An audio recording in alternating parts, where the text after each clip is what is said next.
this is one of those episodes for sure. No, like it was just the way that y'all was like, why the fuck would Clay need Meg? Like right now, in your phone, on your tablet, just type in Klay Thompson.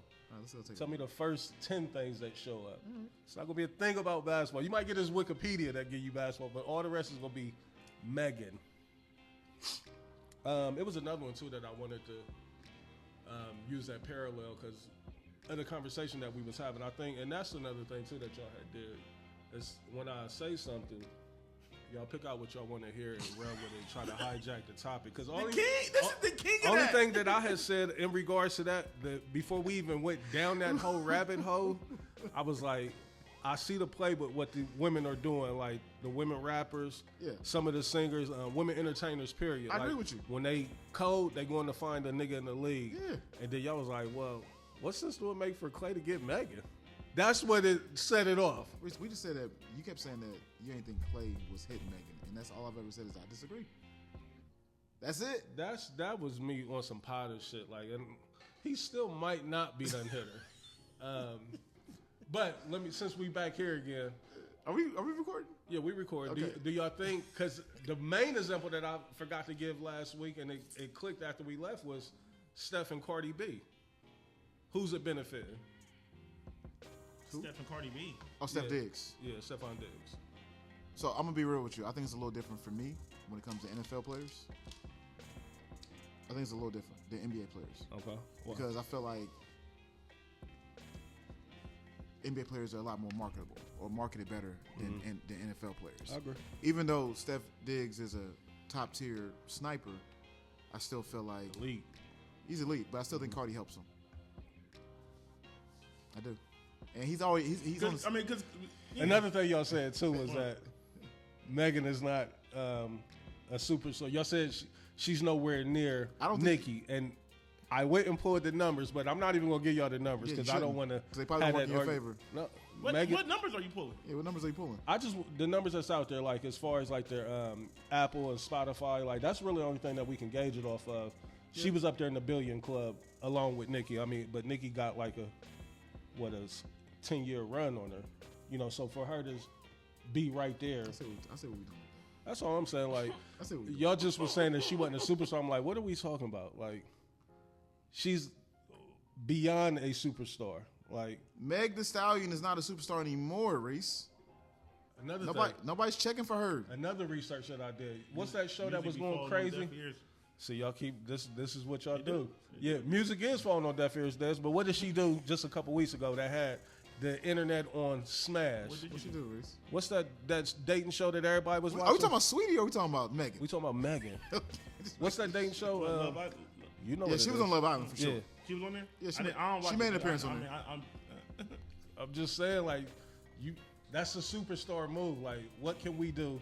It works in both ways. That's all I'm saying. Like, she got. Listen, her team be working. They put her in the right places. Her visibility is at an all-time high.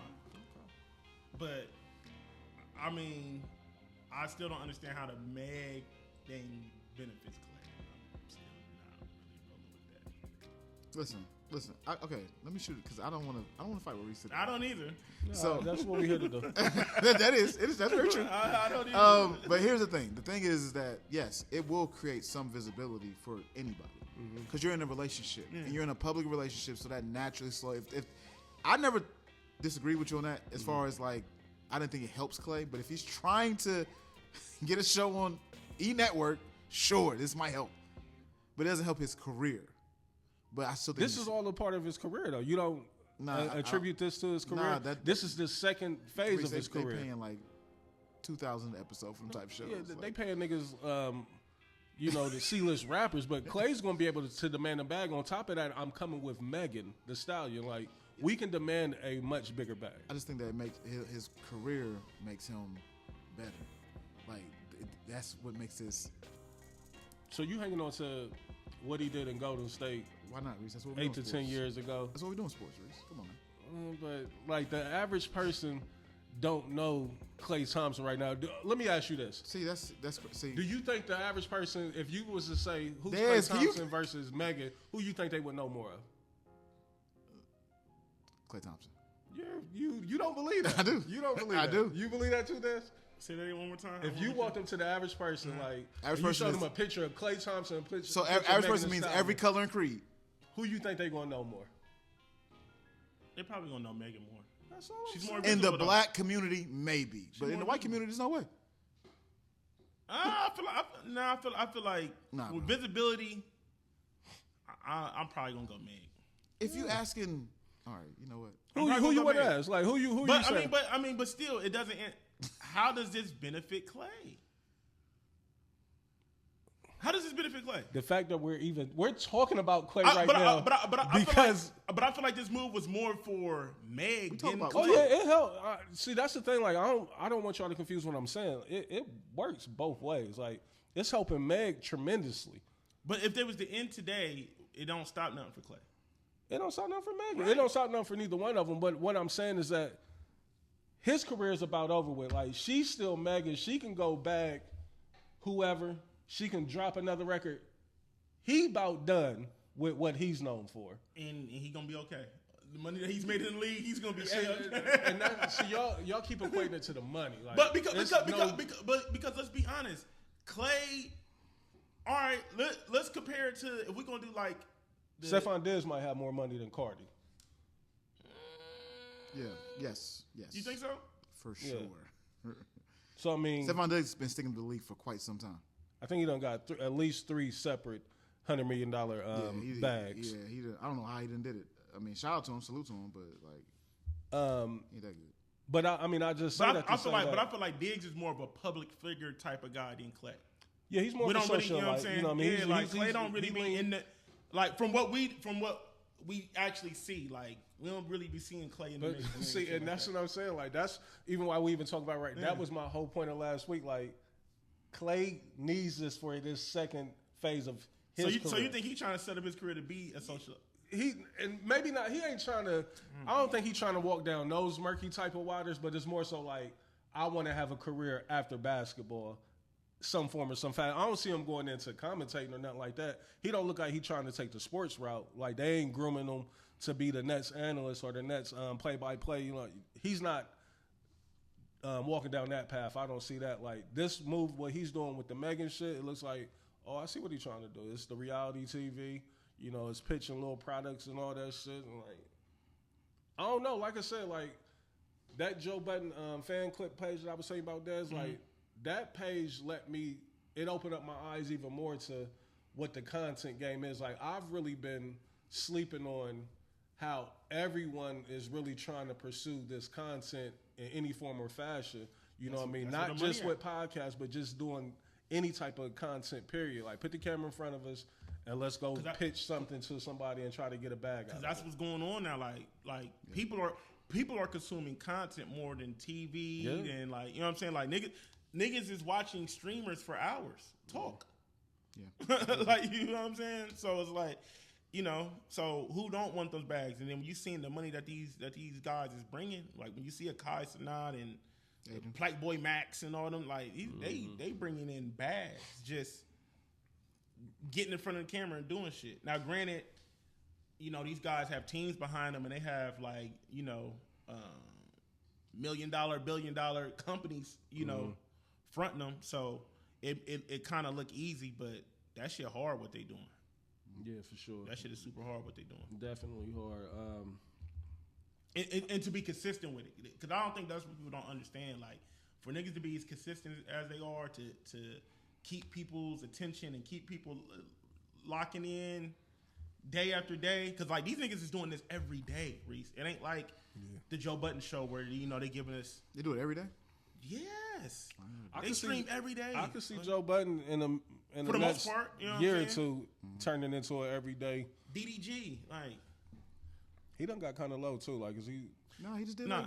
like 4 months straight of Yeah, streams. that's what I'm saying. Like, he been going crazy. But also too, DDG is kind of like he's not. I think Kai and them. Don't get me wrong. Maybe somebody that's super duper more tapped into content than me. But I think DDG isn't. I think he's more independent than like a Kai Sanat. Yeah, Kai Sanat is definitely aligned with the majors. Yeah, you know what I'm saying? Him and Drewski. Because DDG was talking about how like he did like some type of crazy content on a yacht, and he was saying like how much money he had to put in to even pull this off. Like, you feel me? That shit's hard, man. What they do, and you gotta have a real bag, but also too they got, you know. And then when they tapped into those worlds, when you got Into Your Love in your streams every day and shit like that, it definitely helps. Would you ever have interest in doing it? Like, has it been a thought? Like, let me set some shit up at the crib. I have, but not to that magnitude. I can't do what they do. I feel like if I was a little younger, maybe, but like what they do and at the magnitude they do it, I don't. That's tough. That's tough, Reese. Cash Doll confirmed split from Zadarius Smith. We was talking about that last week. I just seen that on here. Damn, already? Hey, got what I needed out the situation. It definitely now that definitely helped her more than it helped him. Yeah, he's still a no name. Like and I got a feeling she's jumping to the next. What you laughing at, Wade? Because he keep trying to just throw smut on Zadarius' name. Like we didn't know him before this. Yes, I did. Right? But it helped her though more because it's like the music was not connected. Her music ain't never connected for me. Like, and she needed this. She needed a rebrand. This was a rebrand. But for her. she's always going like Cash Doll can always catch. Yeah, because she's on to she the has next personality. Because she got like she's trying to get into the content lane. But she's on to the next bigger fish. She started there. It worked for her too. Like she had a trash ass role on BMF. You know what I mean? Like these women, like she had a reoccurring role on BMF. Yeah. You know, till Leon did. Her episode on Joe Budden was really good. I didn't really like it. You didn't really like it? You know, I thought they don't were really like Cash though. I thought Joe was gonna try to. We say you don't like her. What do you mean? I just don't like her. It's something about her. Like she's not attractive. I fuck with you, Cash. It's not that she's not attractive. Like she just come off as that's Reese speaking right now. Something little fake or something a little offish about her to me. I think she did good. Some people aren't a good interview. I feel like she was a good interview because she knew how to play into the. You know what I mean? Like that shit is tough, bro. And her music is ass too. Like that's sure. That's probably Reese, part of the reason. So Sweeties. Did you not? I led with Sweetie's that. music ain't ass. No, like, Sweetie done had a couple joints. No, it's ass. Hold on, they're both on the same tier of ass. So Sweetie and Casual both on the same tier of ass musically. Yes. You are out your mind. Sweetie done caught a couple. He's not out his mind, Reese. Don't say he's out his mind. No, they're both ass, but Sweetie done caught a couple. Yeah, she Casual ain't never caught one. Facts. That's true. That's all I'm saying. Like that's true, Des. You gotta give him. He's choosing violence today, but he's telling the truth on that. Give me a Casual record, Des. What's the one? If you had I don't know. I was so happy that they might have mentioned her in the Drake thing beef, but it wasn't even about her. I was like, damn. She was confused too because she piped up and said something. I think a little She's too like, quick. I ain't know none of them. Like I don't know. I ain't never messing with none of them niggas. Like, bitch, do you think that we are referring to Cash Doll from Detroit? Shout out to Trick, Sweetie. What you got? Tap in. I'll tap in for sure. And then what else? That joint. Oh, the best friends joint. Yeah, and the Jill Scott joint go crazy. What about my type? My type, yeah, that too. My type is out of here. Out of here. What we talking about? Yeah. I did like that. Hold up, buddy. Tap in was out of here. Hold up. Yeah, that's what I'm saying. Yeah. Those two was. But what's this joke? Ask Blaze. He know. You want me to sing it again? Is it the way? No, Reese. Hey, are you getting some type of kickback from Sweetie? Because I don't know. I never heard this record. If we ever make it, he want to show her like, listen, I've been riding for you. I could bag Sweetie. This nigga Reese is trying to get on the team, bro. Yeah, I could bag. I don't know nothing about this Jill Scott shit. You know. No, I don't. I don't, but I can hear. Go ahead and play it, Reese. You said you don't know about it? I don't want to get flagged. Definitely know about it. I don't want to get flagged for playing Sweetie. We ain't gonna get flagged for Sweetie. It's copywritten. We ain't gonna get flagged. It's copywritten. This nigga's it's copywritten. He loves her. This is he loves her. He loves her, bro. I don't know nothing about this. I've never heard this Sweetie record you talking about, kid. Yes, you have. I can't believe. I don't even like. That's why I have to play it now because I've never heard it. So I'm singing the regular record, Reese. I don't know that the Sweetie record. Yeah, okay. No disrespect. Sweetie, the shit I gotta go through on here for you. Man, you better show my nigga love if you ever meet him. Never heard this. Stop. You can stop right now. Yeah. Hey.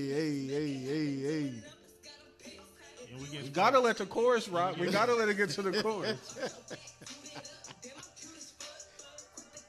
Look at the visual. Best rapper I've ever seen. Stop. Hey, imagine pulling up to the light and Reese playing into the light. My Lord. Stop. So waiting high. Is this the way? Is it the way that I want? You heard this. No, I haven't. If you don't stop this You hit goddamn me record, about it like, what's up with that joint she got to if Jill you don't Scott? stop this goddamn record, I don't remember if I did, Reese. My fault. My apologies, my guy. Is this the way? We can't even play 10 seconds of a Cash Doll record. Yeah, we can. We can. I'm talking about one that we'd be like, oh, yeah, that's that. I We can remember let it that play joint. during the whole episode. Yeah. She can come in here and perform it. And they're like, oh, I've never heard that Sweetie record. That last one, I never heard that. that's cool. Reese so But bullshit. Tap In, that was. Yeah. Tap Oh, in but also some- to who she was with helped. Quavo? Yes. She caught one. She done look. She playing the game right because she was with YG and caught one. She caught. Which one she called on YG? My type one, she went with YG? Or she was with Quavo? She might have been Quavo still. Her and Quavo had a joint together too. I forgot which one that one was, but we'll get to it at some point, man. Sweetie, holla at me. We love you over here. What we talking about? Did not holler at that man. Couple of us do at least. No, listen, she's phenomenal. Don't ever get the Best twisted. rapper I've ever seen. You know, another movie that I threw on that I had never seen, and it was pretty good. Anthony Anderson, Beats. Have y'all heard that? It's about a kid in New York City who his sister gets murdered in front of him. His sister was like super dope with producing and all that, and Anthony Anderson used to be like a big time manager in music back in the day, and his wife is the chick from Reasonable Doubt, the head lawyer on Reasonable Doubt. Oh yeah, yeah. Black chick. Yeah, it was a pretty good movie. It's called Beats on Netflix. I was one of them times where you just hit play on Netflix and see what come out, see what come on. What's up with Big Meech, man? What's up with him? Big Meech been cloned or what? There's like I ain't seen him since Ever he got out since of jail. listen, Reese. Ever since he came home from jail, I'm like this isn't Big Meech. this ain't him. Bro, it's not him, bro. And then they just be smiling all the time. Why he always just be smiling, bro? I understand he got the new teeth. You know what I mean? Salute. The nigga, Reese. They just get dressed and like, let's go stand on And the, he just on the smile. balcony. He just be smiling. He be just walking down the street smiling, like going down the escalator smiling, like no matter what footage they show of Big Meech, I haven't seen he's him. smiling, bro. That's not him. That's not him. Bro. When he came home, I'm like, why this nigga looking like Ice-T? Like, I see. that's not Big Meech, please. He definitely looking off. Like He something look, right. and that nigga don't look like a off-brand Ice-T. Jesus. Bro, listen, if you look at a Smack DVD version, granted, I know it's been some time, but when you look at the Smack DVD and you Night look and at day. this night is, bro, they don't even resemble each other. And I thought it was just me, Reese. I'm like, this ain't the Big Meech I remember. Granted, I understand he's aged, but you don't just change to a whole new person. I don't know if he found, Islam while he was in there. If he found Christianity, God, like, he just I different. ain't fucking with it. And Justin Bieber too. Like, I'm seeing the Britney Spears decline with whatever's going on with Justin Bieber. Like, and niggas is just watching it. Like, niggas is definitely troubled. We gonna get into the show, man. Don't have much today. We kind of covered some of it there in that pre-show. That's something that I said I was gonna start bringing to the show going forward whenever y'all jam me up on the spot when I don't have time to because that'd be the thing too that I don't do. When y'all jam me up because I want the show to keep moving, I never have the opportunity to get on my phone and just go find exactly what I'm looking for to to be evidence to anything that I'm saying. I get home the night later on that night or the next day. But then I'm already like, I'm not throwing this shit in the chat. Like, I just wait. And then eventually, 4 or 5 days go by, I be done forgot about it. But these last couple things, I'm like, nah, I'm bringing that back. So I'm thinking, I think that might turn into a segment that we can have fun with, where we'll revisit some shit, and then I'll be able to come with the facts, because it's needed on some things. You know what I mean? I don't know what your beef is, bro. Sometimes it's needed. Ladies and gentlemen, welcome to another episode. What we do to Reese? What's up with Reese, man? What's going on with your man? Bullshit today, man. Yeah, I see. Why y'all say I want some bullshit? Hey, Reese, you have these times where you come in here, and I call it when you choose violence. You come in here with the smoke. 100% smoke. That's not smoke though. Like when I'm just coming in to correct the record, that's not smoke. That's I see what y'all did last week. Now I'm coming back this week to correct it. But the thing that you're correcting is opinional things, though. To an extent. Yeah. To an extent, like saying that Meg wasn't a superstar. That I don't think that's opinionated. I think that's a given. But yeah, I mean, we ain't got to keep revisiting that. And it was something else too. But at some point we'll get to it again. Ladies and gentlemen, welcome to another episode of What We Talking About podcast. I am CEO, the veteran, perfect motherfucking attendance, 1/3 of a few things, 1/3 of the rollout boys, not to ever be confused with 1/3 of the toxic boys. Yeah. And last but certainly not least, I am still a member of the original, official Ohio Daddies. I see them out there creeping too. That page is still out there. Is it? It's still out there. Okay. Yeah. They done went through a couple different, the new features with Instagram let you know the history of a page. Mm-hmm. You know what I mean? When they done changed the names up and shit, like, oh, this is who this is. You know what I mean? Like, so they did it rebrand. Yeah. I will say this though. I'll speak in code a little bit here. I will say, like, I think I've been saying something in a lot of your intros, and I want to say you might be PA. You might still be PA. Let's leave it at that. Perfect attendance. I didn't want to say it. Yeah, I mean, listen. I embrace. I didn't see you pop up in some places. Yeah, listen. Oh, I'm always in the building. Like, school's never out. Round the clock, I'm at school. I get it over to IG. Was like, he's here and here. I don't leave the building. Y'all don't either. Y'all just don't hit that button. Y'all there too. I done seen Des in a couple. Like, he ain't talking about this one. I don't see Des nowhere but spaces. Hold on, you just see me a couple likes? Yeah. Couple pages where I'll be like, I do see Des and like. Des always pops up in the ones where I'll be like, who is this person? Then I just get through a couple of they pictures like, oh, Des knows it. Yeah, he's heavy on my people you may know.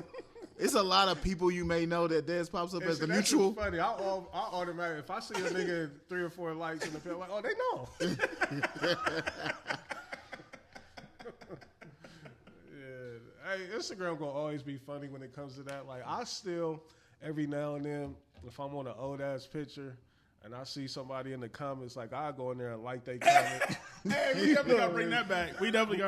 That should be funny. You know what I was looking at? Because I told Blaze I had found my old hard drive.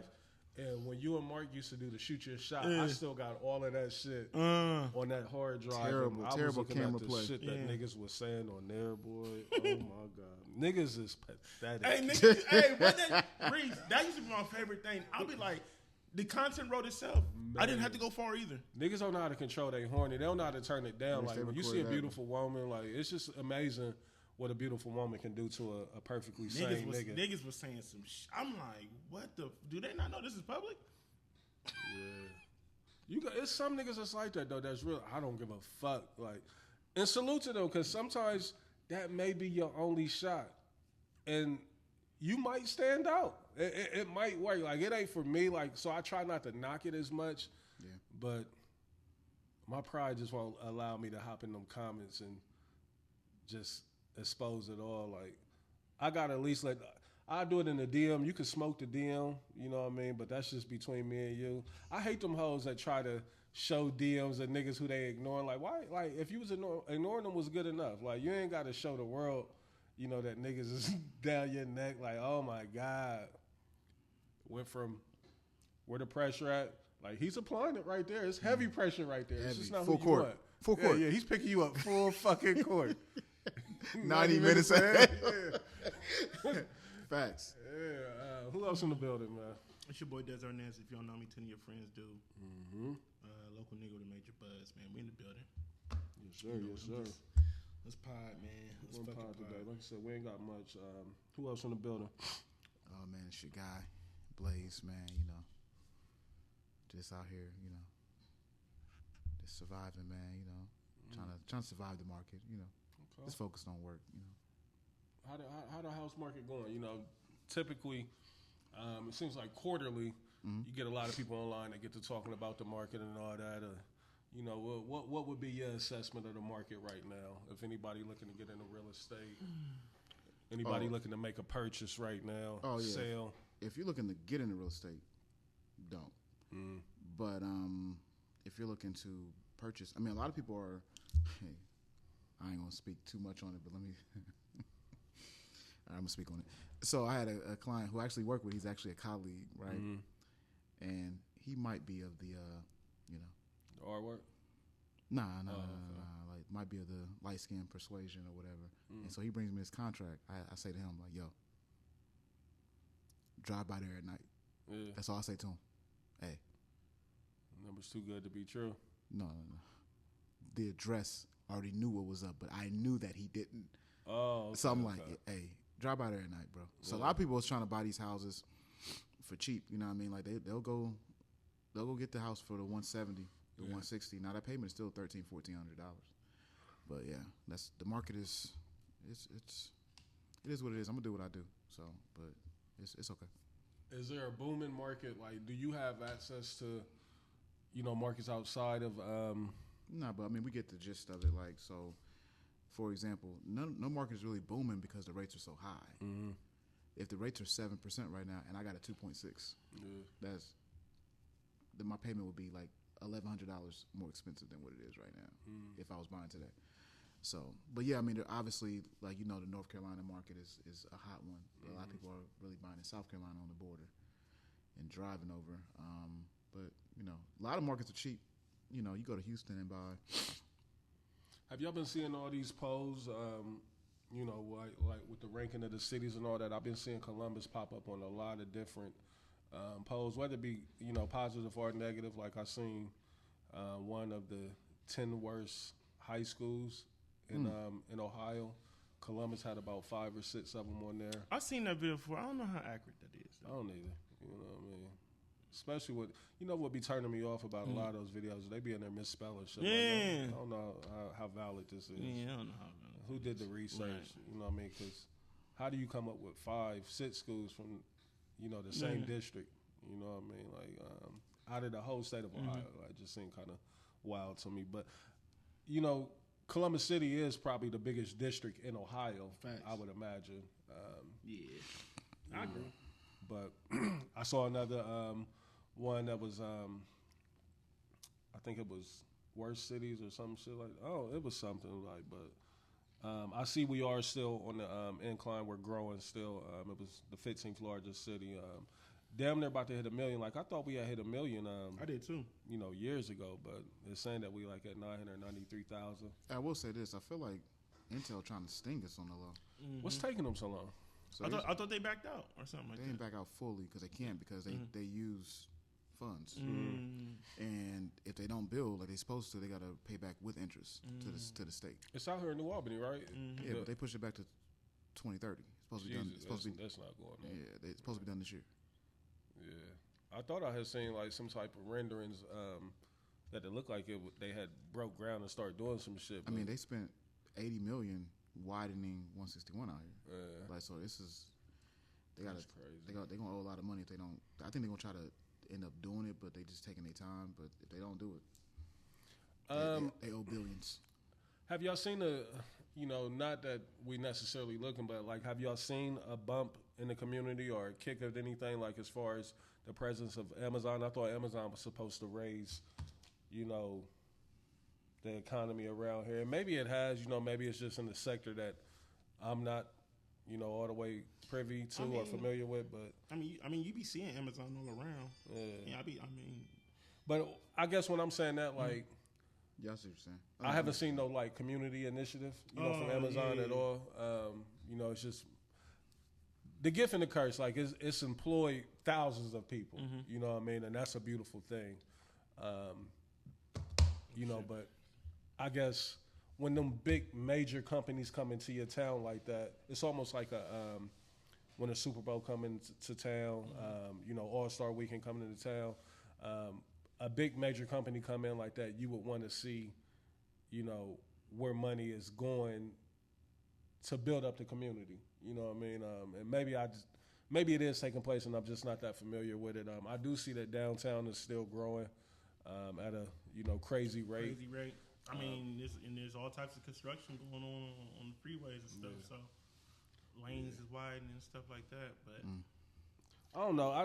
We're starting to get a baby. You know what I mean? Our rush hour starting to grow a little bit. Yeah. It's like, damn. Having traffic on Saturdays. That's kind of alarming to me. Like, that's normally reserved for the Calis, the Atlantas. Even like throughout the week, like 4:30, 5 o'clock, that freeway gets sticky. Stand still. Thank God for remote work, man. Like, I've been working from the crib, with this new latest position that I've been in. Like, so. When I get them remote weeks, it's like, oh, thank God. Yeah, I hate them. I don't know. I just hate working from home. But I will say this, man. Being in my field, like I start to, like I have a great understanding of the type of careers that people be working out here. It's always very interesting to me. A lot of people work for Apple here. Oh yeah. And they make great money too. I probably have a few clients that's probably done that, but you'll see like a lot of people work for Amazon. That's just a fact. So you get to see like the different careers and how much they're making out there. Like I have a good understanding of what people make out here. Yep. So we're gonna get into it, man. Again, not as much. First, before we even get going, I did want to shout out the African American Wellness Walk that took place over the weekend. I'm kind of sick that we didn't get out there. I think we dropped the ball with that. Like we should have probably definitely tried to partner up with Perry or even bring some light, shed some light to the initiative. Especially I agree with you. where we at. In life. I agree with you. You know what I mean? Like I got the feeling bad once. And to keep it a buck, like it's done grown so much. You know what I mean? Like because they had their golfing event like 2-3 weeks ago, and they done had events every week leading up to that, and the walk, the big, the main event or the grand finale of it all is the walk. And it looked like David Banner was down there performing and all that. Like, I think this day last year too going to be at there. Livingston Park, right? Yeah, I don't know where the new location is going. We know somebody who is involved with it. Yeah, I know the people on the board. Perry, I need them to get with me because I don't know because somebody approached me about Key being a sponsor and nobody ever hollered at me. If they would have hollered at me, I would have made it happen. So. Yeah, I can definitely sit you down with Perry. Like he's look like the face of it, him and his dad. And there's a few other people, that's on the board, but I think Perry is actually like, he be on, when they do the walk in other states and all that, like he's the one that's, putting it together. So shout out to Perry and everybody over there, that whole staff. It looked like a beautiful event.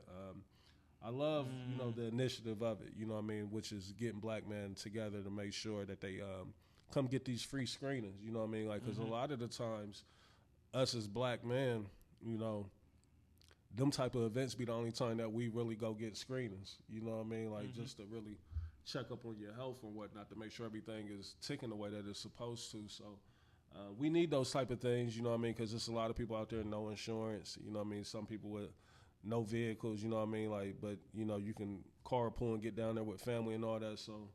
Again, I feel bad. I feel like, we kind of dropped the ball. And next year, I want to make sure that, we reach out to them and, we do whatever we can do, to at least be a part of it or try to assist, the initiative of what's going on with it. Yeah, I'm glad you brought that to the forefront, man. Yeah. And that was well said. I agree with you too. I know, we, this is our city. This is our home. You know what I mean? We've been out here for a long time, and it's like we can't. What's the words I'm looking for? We can't get behind this mic and complain about things and not be a part of the change that we want to see. I know that's one of our favorite lines. He's always say Reese from DJ L. Where's he at? Like, I ain't seen DJ L since Clubhouse, but he was running amok in Clubhouse. But Clubhouse, but it's a true statement. It's a true statement, man. And just like you said, like where we at in life. Like, I think it's important for people like us to highlight these type of things and be present at these things and to help get people involved. You know what I'm saying? Right. So that's the only way shit really grow. You know what I mean? It's community. And a lot of the times, especially when people look like us, like, you know, we, and Perry, like I said, I went to school with Perry and everything. You know what I mean? He was part of some of them dope, big time independence football teams. You know what I mean? Shout out to my man D-Lo. D-Lo was part of big shout out to D-Lo, E Hall and all them. Also, too, while we're doing shout-outs, I want to shout out Tyhan and the Kingdom Summer League. Today is the championship. Licking Heights. Licking Heights today. I mean, championship by the time they hear this, it's going to be But if you're hearing this, hopefully you've seen it. I feel bad again. That's another event that I haven't been able to partake in this summer. It's been a busy time, you know what I mean? But that's still no excuse, really. Like, I normally can get, you know, an hour or two free to get up there one week to, you know, dap it up with everybody and, you know, just support. You know what I mean? So, again, salute to Tyhan, man, and what he's doing over there with the Kingdom Summer League. I believe he might be in damn near year 10 as well. You know what I mean? Time is flying, man. Time is flying. Speaking of time, man, last night celebrated my 25th reunion, 25th year. Graduating high school, class of 2000, independent, 76ers. Man, oh man. I don't know. I was a little on the fence about it. You know, these reunions, they turn into now, it's like a weekend event. You know, they was doing some things on Friday night. They had some activities. I didn't attend any of those. I had plans to, but at the last minute, I was like, I'm cool. Then Saturday night came. We had all been talking about we was going to pull up, me, Terry, Ironwood. But then it got around to the time to get there, and they were like, I don't know. But then something just told me, like, nah, I need to get over there. I want to get over there. You know what I mean? Like, it's rare that I even get to interact with that many people from high school. You know what I mean? So whenever you get the opportunity, I feel like, that's something. I'm in the city. There's no reason not to. You know what I mean? I don't got nothing to do. So I pulled up, and to my surprise, man, like it turned into a great night. Now, as I was telling y'all, you know, off the mic, you know, it's almost like a gift and a curse type of thing. Like, on one hand, you loving everything about it, but then it's also the negative side to it, at least for me. And it's more so just a period of reflection. You know, reunions put me directly back into the moment of what it is that we celebrating, you know, which is our graduation, the class of 2000. But it actually put me back into that moment of being 17, 18 years old, like, and even seeing people that way. Like, I'm looking at them as 42, 43, 44-year-olds now. I'm looking at them, but I'm also looking at them and I'm seeing the high school. They're like, damn, you know what I mean? Like, and then some people, you know, of course, some people don't change. Some people don't grow, you know, mentally, you know what I mean? Physically, everybody, you know, slightly changed. It was a couple people that looked the exact same as they did in high school, and salute to them for that. Like, but it's just a tough time, man. Like, I'm curious, have y'all been to any of y'all's, you know, anniversary marks, 10 years, 15 years, anything like that? Yeah, I have. Y'all both are at 20, right? Yeah, for sure. I didn't necessarily, like, go to the actual reunion, but, like, we had, like, a little happy hour thing. Yeah. That I attended, like, maybe, like, 2 or 3 years ago, not that long ago. And it was cool. Listeners, I know y'all listening to Reese, and, you know, he sounds like he don't know what's going on. Reese is not on the book. Not like that. And so he don't get the chance to see how people was living, how people that he grew up with or went to high school with is going about their business. So the reunion is something he's just like, oh, I didn't, you know what I mean? I wasn't aware. He wasn't ready. He wasn't ready for the reunion. But what was it at? This spot last night was over off of Bryce. I'm not certain the name of the venue that we was at. Like, it was almost like an event space. Yeah. You know what I mean? So they rented it out. They was doing dinner and a BYOB type of event afterwards. Oh, yeah, I was getting lit. Yeah, I was out there done. Oh, were you? Done. Yeah. I know Aaron bought some. Yeah.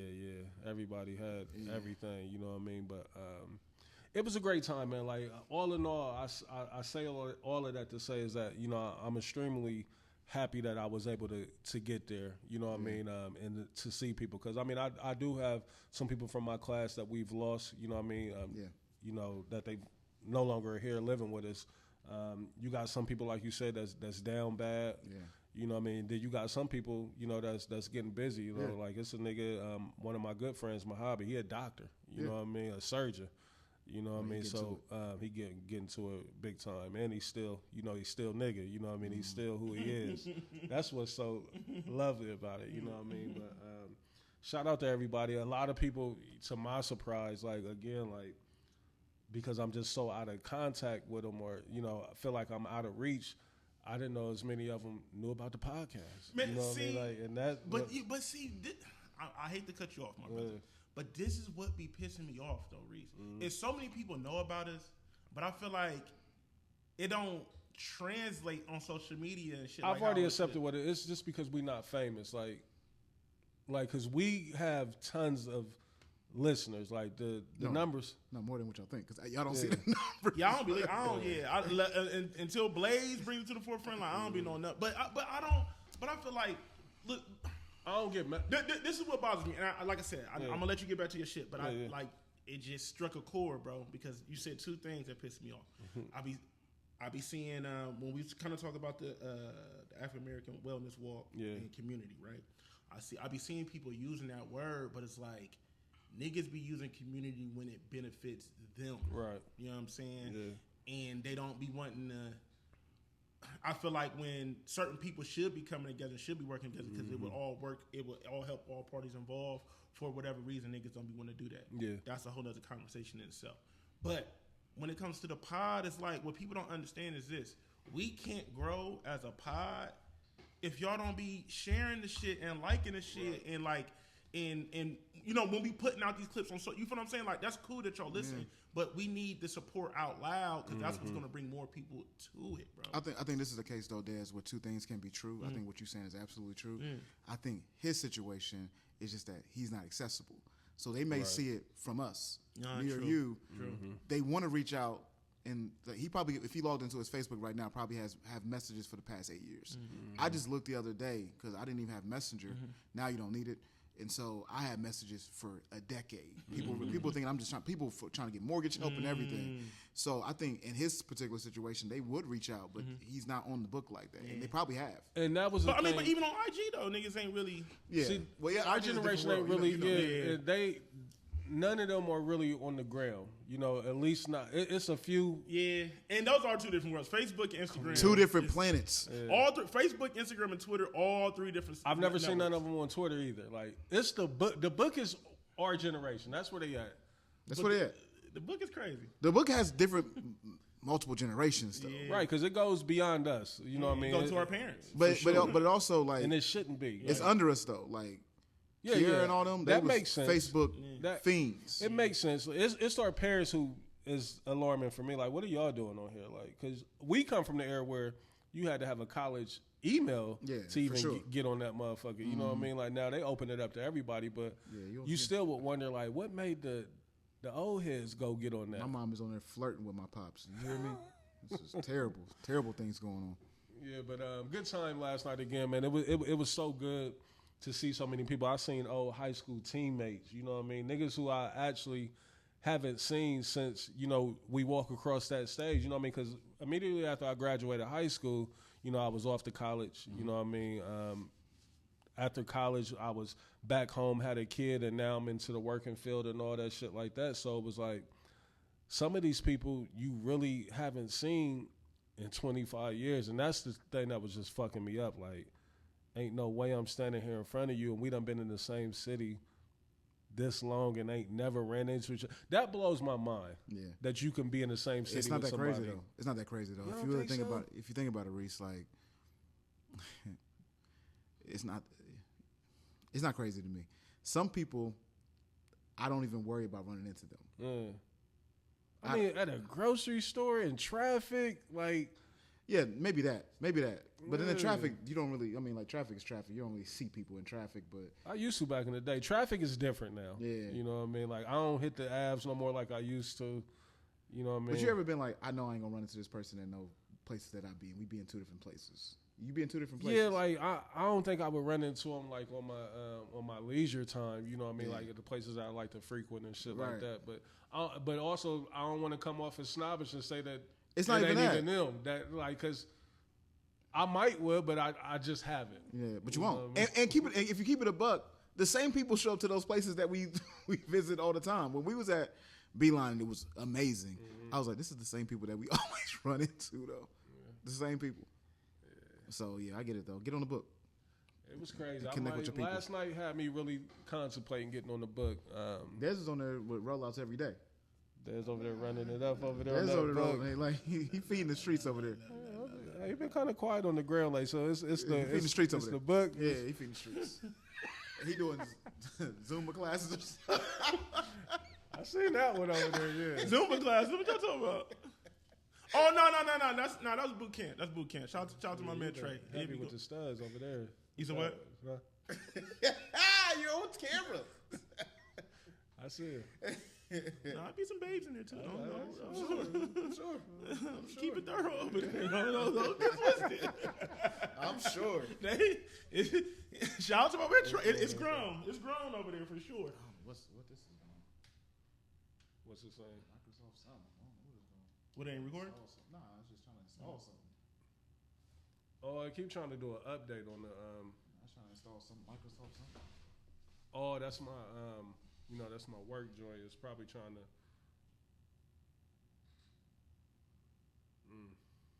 That's cool. It's just. All right, you should be good. Yeah, we about. Again, shout out to everybody, man. Class of 2000, all the graduates, man. Not just independents, man. Everybody celebrating 25 years. Time is flying, man. Like, who would have fucking thought 25 years went by? Because you was in high school yesterday. That's what it feels like, bro. Like, I mean, like to be real, like it feel like it's been 10 to 15, but 25. Yeah. We getting up there, man. That's nuts. You remember when the I'm reminded every day, man. Like class of 2000 sounded like, oh, that's some fly shit, super like fly. The futuristic, you know. But that's 25. I'm reminded every day, man. That's why I had to like. I was like. I mean, this podcast don't help. I mean, when you think about this podcast almost 10 years in, it's like, what? Crazy. Facts. No way. Time is moving. I'm reminded, like, bro, I'm reminded every day, like, some shit I'm like, damn, man, I'm gonna have to sit this one out, man. I can't really rock with y'all, man. I'm too old to be in there with y'all, man. Too old. Yeah. Like, what the young guns was doing, what they've been doing to DraftKings this summer, I'm like, y'all niggas turned DraftKings I'm seeing that it's turning into like a event space. Like niggas is hosting shit there. Like, why is DraftKings doing that? Because that's a big ass bar. It's the old Melt. Yeah, I know. Right next to Soul Classic. And it ain't really they ain't really pumping numbers. Like, but also too, I feel like if they would have set the aesthetics up a little different, I'm thinking when this was my thing. They should have did it like Fanatics. I thought it was gonna be like a sports book. Yeah, where they got like the shit on the screen. It's not bet. Like no, what bro. Is it? I've never been in it. You wasn't at Fanatics when we did the draft party last year? No, I was at Butcher and Rose. So like, bro, Fanatics is a sports. Was that last year? That was last year. Yeah. If you go in DraftKings, it's just a big ass bar. That's all it is, with just the decals of Sports King. Yeah, that's trash. That's what I'm saying. That like, I'm like, I thought you can go in there and place bets and do all kind of stuff, bro. Fanatics got the machines, the kiosks all through there. Yeah, they got the cage and all that where you can go in there and place your bets either manually with a attendant or you can get onto the machines. And that's what I'm saying. It's not like, and I feel like that's one of the biggest L's. Like I feel like if it was set up like that, it would do way. So they've been in there just partying, like that's what people be in there doing, or like, yeah, I mean, people turned into a bar. Yeah, I mean, people, of course, like people try to go in there and watch games, but it ain't like that. First of all, North High is kind of like it get tricky. You know what I mean? In that area, parking and stuff, it ain't the greatest. They right in between fucking town hall. I was down there yesterday. I went to Soul Classic yesterday. All that shit. You know what I'm saying? Like, and like the location is like a heavy popular, which I get it, right? There's a lot of traffic there, but I don't feel like it's a lot of bar traffic, if that makes sense. Right. I mean, granted, Ohio State season about to start, so that's going to help, right? That's always a plus. Niggas going always. But I just feel like throughout the year, I don't think it really translated like they thought it would. So. I feel like I become a pro shopper at Soul Classics. Like I know exactly how things work there. Like you see stuff on the rack, just know that this is only one size, but they might have several in the back. Like you gotta know what you're doing going up in there. I try to go up in there as much as I ain't can. seen no familiar faces when I was in there. I don't think you will. It's all. I mean, it's a whole. We old. Like think about it. Like it's a whole new era, bro. Yeah. It's a whole new era. But I might see I might catch somebody like just moving stuff around or whatever. You know what I mean? Running the rail or something. Let's get into some music, man. I know last week we was talking about Freddie Gibbs' project, following up, with what the Clips had did the week before that. But again, like more hip hop is coming. Just more, music with some substance. Music that's making you think. You know what I mean? Before you go there, there, who's the MVP? MVP of the year. As far as rapping, I know online niggas want to give it to Malice. Malice is a problem, Reese. I don't like that Push is not getting enough credit for setting them up for this. Like, cause again, you remember when I told y'all, Push put that album together. Like, I still feel like it was Push's creative direction and Malice. Sure. That's cool, but he still came off the bench and put up 45. He got busy. That verse that he had on the JID's project was crazy. Yeah. And then he still got the best verse on FICO, like the best verse I've heard this year. Yeah. But again, like I just mentioned, JID or is it JID? Like, what does he go by? No clue. Because I kept. Is he Spanish? I don't think he's just a hood nigga from the A. I don't think he's Spanish. There's some Spanish elements, a couple of Spanish elements on the album. I know he had the Spanish chick. He did the one song with the yeah, but they got a whole verse of Spanish. Right. That's so I don't know if he's trying to cross over. You saw what Bad Bunny did this year. Niggas was trying to get to them bags. Bad Bunny been running it up for a long time. Shout out to Nori who takes total credit for everything Bad Bunny. He tries to tie everything back to the reggae song. Yeah. Like, niggas wasn't checking for that reggae. Even though Nori did break through, that's probably his biggest numbers. You know what I mean? As far as what? Damn it, reggae song. Or Mi Canto. I hated that era of Nori. I hated everything about it. He caught one. It was one record that he caught. In the industry, Or Mi Canto. Yeah, on Mi Canto. With Nina Sky. Nina Sky was on that? Yeah, that's Nina Sky on the hook. Fat Joe was in the video. But JID or JID, whatever you want to call him, new project. What's it called? God Does Like Ugly. God Does Like Ugly. Like a lot of niggas is playing on that, on the God don't, because wasn't Clips was Let God Sort Them Out. And then JID, God Does Like Ugly. Phenomenal project, man. I think, in the chat I told y'all, the hot take that I had is like, for me, and this is not saying much, but he might be the top rapper in the game right now. I haven't heard anybody rapping better than him, maybe with the exception of Kendrick, you know what I mean? And now Malice, I say Malice and Push, I put them together because I think Push was rapping just as great. But JID, like, you can't front. Have you heard of the person who signs his checks? Sign whose checks? Oh, you talking about J. Cole? J. Cole wasn't putting out. I'm talking about right now. So J. Cole wasn't putting out incredible verses within the past 6 or 7 months? Maybe it was longer than that? Well, you tell me. Which ones was incredible? I know he had the Clouds joint, and it may not even be called Clouds. I remember one record. Yeah, that's Clouds. That's the same. Yeah, that came out February. Yeah. Other than that, though, I can't recall. I mean, everything that he was going crazy on everything, in my opinion. Like, it started with the Yachty record. I can't really recall it. Like, I'm not disputing that he went crazy. Was that this year? The secret. That was last year. That was last year. Yeah. That's what I'm like. Yeah, I don't know. Y'all knew something about 24, 23. Cole was killing all features. Hey, he only had like 2 or 3. Nah, he had a whole bunch. He had a whole bunch.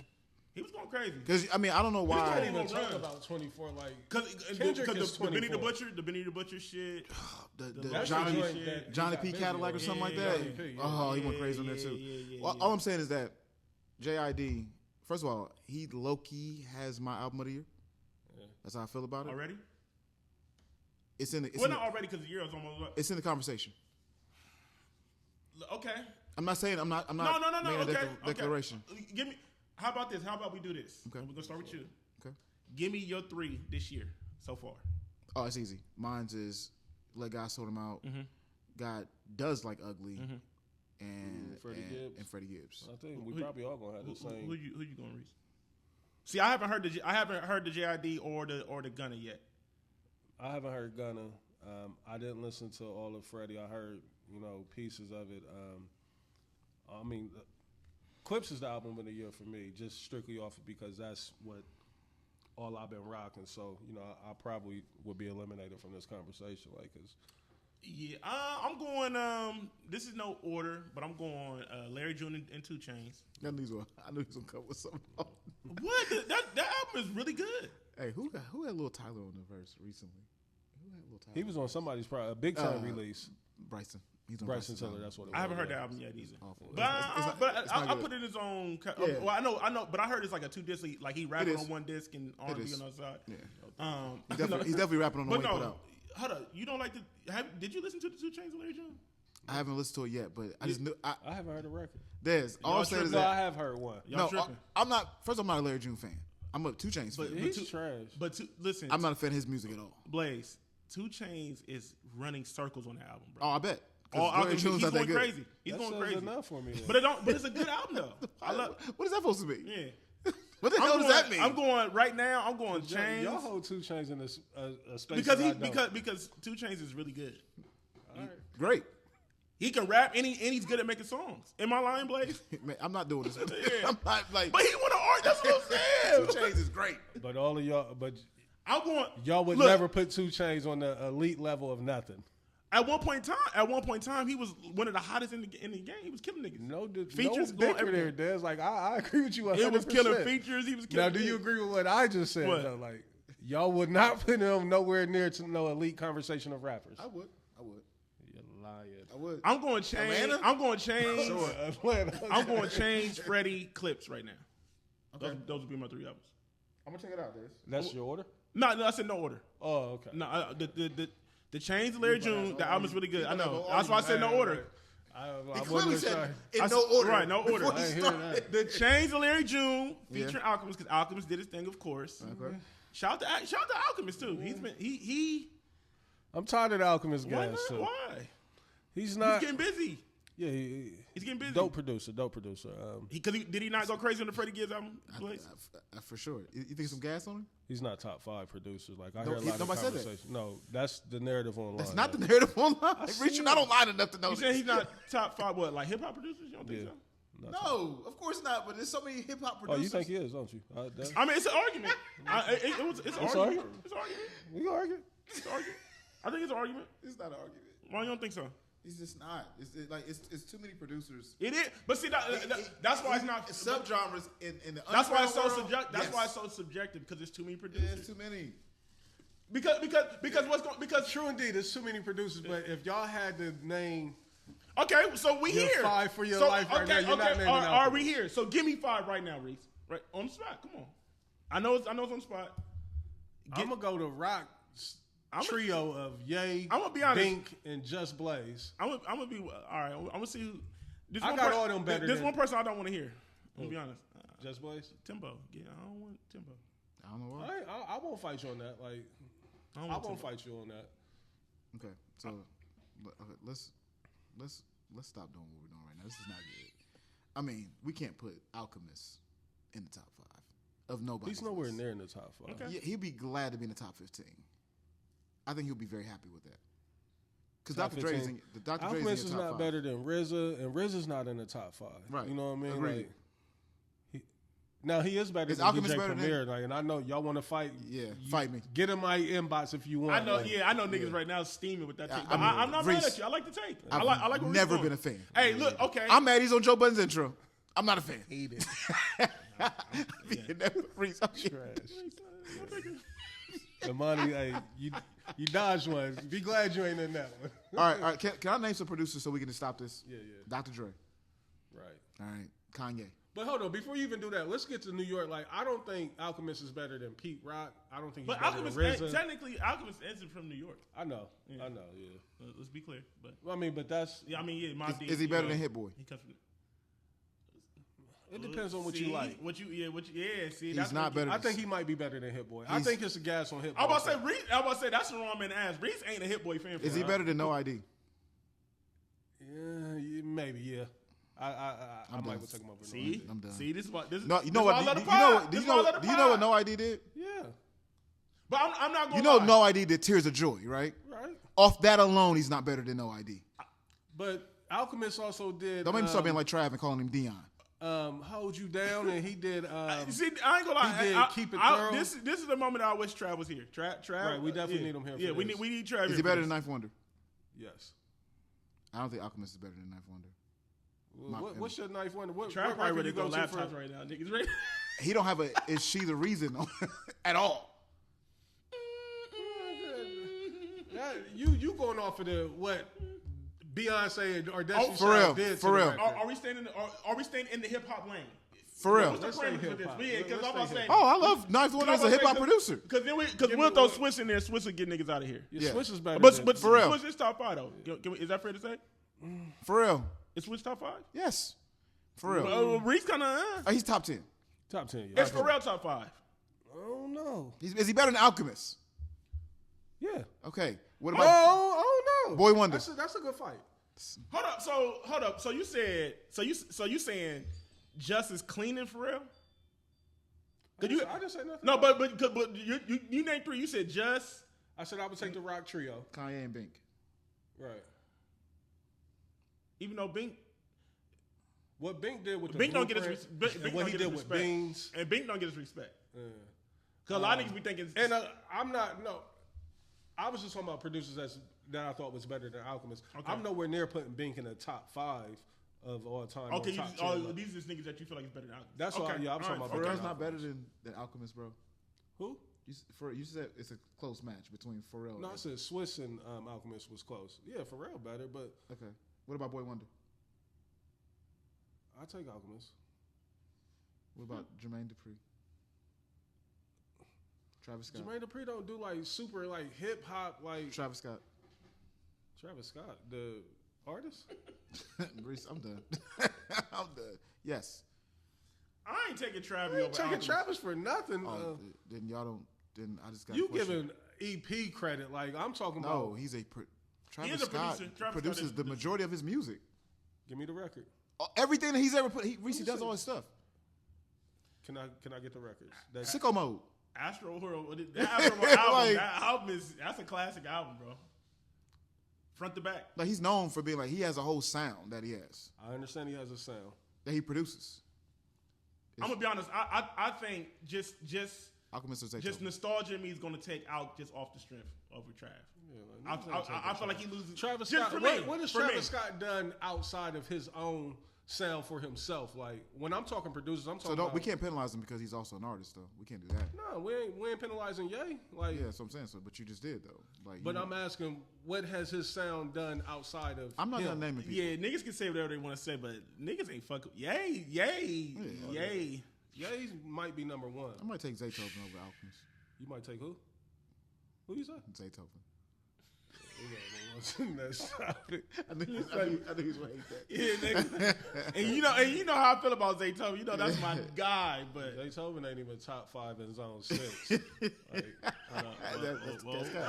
too far. It's too far. Whoa. He ain't. He is. He ain't better than. He ain't better than. He top 2. He ain't better than JD. He top 2. He ain't better than what's the old boy that he ain't better than that lock in with T.I. all the time. Oh, that's Toon. This is another one. This is another one out in Atlanta though. He ain't better than Cannon. Well, I guess that's Philly. But he ain't better. Is he better than Cannon? No. Oh, okay. And I will give Atlanta. Hold up, man. Hold up. Zay ain't top 5 in Atlanta. You crazy, bro. Nah, you got to do your homework. I disagree. You got to do your homework. Jermaine Dupri. Okay. Toon. Mike Will made it. Mike Will made it. Yeah, let's stop. Let's just stop. No. Y'all don't want me to say he ain't better than 808 Mafia. Yes, he is. But that's a group too. It's a whole bunch of niggas. Them 808 niggas. So they get penalized for being a group. All right, cool. I'm with it. Man, cause I don't like what you trying to do to the GOAT, Zaytoven, bro. Yeah, I knew. I threw Bro, this grenade out there on Neither purpose. one of y'all got him as top 5 in Atlanta. So. First of all, Reese, I'm not even gonna have this argument with you because your Atlanta catalog isn't vast enough. We're gonna argue. Only it's two. It's not. And Jermaine Dupri is clearly better than him. I'm gonna give you Toomp because I mean Toomp is just one of those ones. Yeah, he one of them ones. Like Toomp is like Bink to me. Like they don't get their respect. Right. I agree. Will you agree with that? Great comparison. They don't get their respect, bro. Niggas act like these niggas set the tone. Mike Dean. See, that's cheating, Mike Dean. Metro Boomin. Nah, he's not. Mike Will made it. London on the track. Is Zaytoven better than any of them 3? London is a close. I was say London. Sonny Digital. Sonny Digital ain't put out a record. Sonny ain't fucking with Zay. But when he did put them out, them records was Sonny going ain't fucking crazy. with Zay. Like Zaytoven's records ain't Little crazy. John. Yeah. Hey, by the way, Pastor Troy went crazy on the JID album. I heard. He went crazy on there. JID, he spoke highly of Prostitute. Went crazy. Polo the Don. It's over. Like, what we talking about? Man, I love Zay Teezy. No, you don't. No, you don't. I do, but no, you don't, Reese. You think he's trash. You think you can produce better than him right now. No, I don't. Hey, I love what Zaytoven did with the Usher project when they did that little EP, the 6-track. Yeah. When Usher tried to jump into that bag. What about what he did with Drake and Future on Used to This? Fire? Yeah. Y'all know another one that we forgot to mention, Drummer Boy. Zaytoven better Reese, than him? you won. Oh, okay. You won are you waving the white flag? Drummer Boy? Yeah. Drummer Boy's not fucking with Zaytoven. Okay. You won. Yeah, boy. I fuck with Drummer Even though Boy. Pablo Ladon ain't put out a record in 15 years. Yeah, Polo ain't fucking with Zaytoven either. Zaytoven got classics with Future. Did Polo the Don? You got a whole tape with Did he Future. produce? What's the name? Yes. He produced what? You know who I'm talking about? Rich Boy. Rich Boy. Yeah. Yes. Throw some D's. Zaytoven Hey, has. but what's the other record on there that he was talking to the guys? Polo did a You lot did a freestyle on that beat, on that Rich Boy beat. I don't remember. I feel it. But man, he's a legendary producer for sure. But yeah, we're not putting Alchemist in the top nothing. Yeah. He's in the top 25. If we get back to, top 25. And there's no shame in that. That's almost like... Because I don't take none of them Atlanta producers you just named. I don't put Alchemist over any of them, me personally. Like London on the track and all them? Maybe London on the track. What London did for Summer Walker's first project. Yeah. And what he did with the fucking Rich Gang. We ain't got London. Like, he... You want Havoc or Alchemist? That's an easier comparable. I mean... I'll take Alchemist over Havoc. Okay. Even though... who did Keep It Thorough? Was that Alchemist that did that, or was that Havoc? We can look. I think that might have been Havoc. I don't think that was Alchemist. Okay. Yeah, Havoc is slept I on. love that Apple Music got credits on it now. But yeah, again, like Blaze said, we're not going for the top 5 talk with Alchemist, and like I said, I'm willing to fight that. DJ Premier shouldn't be in nobody's top 5 either, but. Another show, another day. I know the hip hop heads. I know this clip right now is being screen recorded and sent to. No, the Alchemist produced that. He did that. Oh, he did? Yeah. Oh, I'm sorry. Game up. And you could tell that they just was like us back in the day because this recording engineer was Prodigy. Yeah. Self-contained. But we got sidetracked. We was talking about the hip hop and the music that's been coming out lately. JID. Also too. What I wanted to, try to, get a debate going slightly. First off, let me ask you this. If you had to go to New York for some substance, or if you was looking for a rapper that's saying something, like, is there three artists that y'all can give me right now? No. Like, and it can be somebody from the last 10 years on up. Anybody? No. The last big major artists from New York have both been women. So to do that, you got to go get Cardi, and you got to go get Nicki. I mean, there's other artists that's kind of been regional. A Boogie with the Hoodie. I love A Boogie with the Hoodie's music. what's my man, the For Sure. Like these are local people, but they don't have no big time Who, artists. Cash Cobain? Cash Cobain. And it's beat from Cash, not from YouTube. This shit done went out too now. All right. I don't know what's going on. It's probably just locked. It ain't locked. It ain't. It just ain't got no picture. It's a black screen. I'm gonna say you see it on the phone, but it ain't. Oh, you know what? What is it? I ain't delete none of the files. That's probably what it's in the process of. Let me see if I. We back. Hopefully, this works out. I see the gap there, but it looked like we picked back up on the same timeline. Does it say the focus right on there too for the audio? Scarlet, yeah. All right, cool. So, before we run into the technical issues, we was just talking about a New York artist putting together, one of these type of albums that's giving us the feeling, kind of like restoring hip hop, taking us back to, our golden era, our times of hip hop when people was just making albums with some substance. And I just wanted to run off a list of some artists in the last few years. You got the Clips album, of course, this year, Freddie Gibbs, Killer Mike, Kendrick Lamar, what he just did with GNX, JID now, and it's been a few more, that you could sprinkle in there that just make these type of albums. And I was wondering, why is it that you think New York can't do this? Or can they, and it's just that artist ain't really getting the type of shine? Is there any artist in New York that's even bubbling, super below the radar, that's super underground? Like, do y'all know of any artists that ain't mainstream in New York? Like, oh nah, if they had the right backing, if they had the right people behind them, or if they had a machine, or if they had one record, they would be out of here. That's underground? Yeah, just New York, period. East Coast, it ain't even gotta be New York. Let's go. See, that's the thing. I don't know. Like, you know what's so fucked up, Reese? Like, it's so crazy for New York to be New York. I feel like even they underground artists don't like. It's like you don't see them. It's like where's the visibility at? Controversy or a hot take again. I think Meek Mill is the only one really keeping the feeling alive for the East Coast as far as that type of rapping, having some substance, and just saying some shit and giving you a feeling. Well, there's some guys out there that's getting busy, but it don't break through. Yeah. Because I like what Smoke Dizzy doing. I like Smoke Dizzy. Smoke, okay.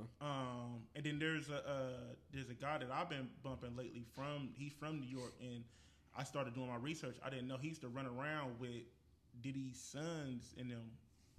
Now he signed to DJ Drama. He signed to Generation Now.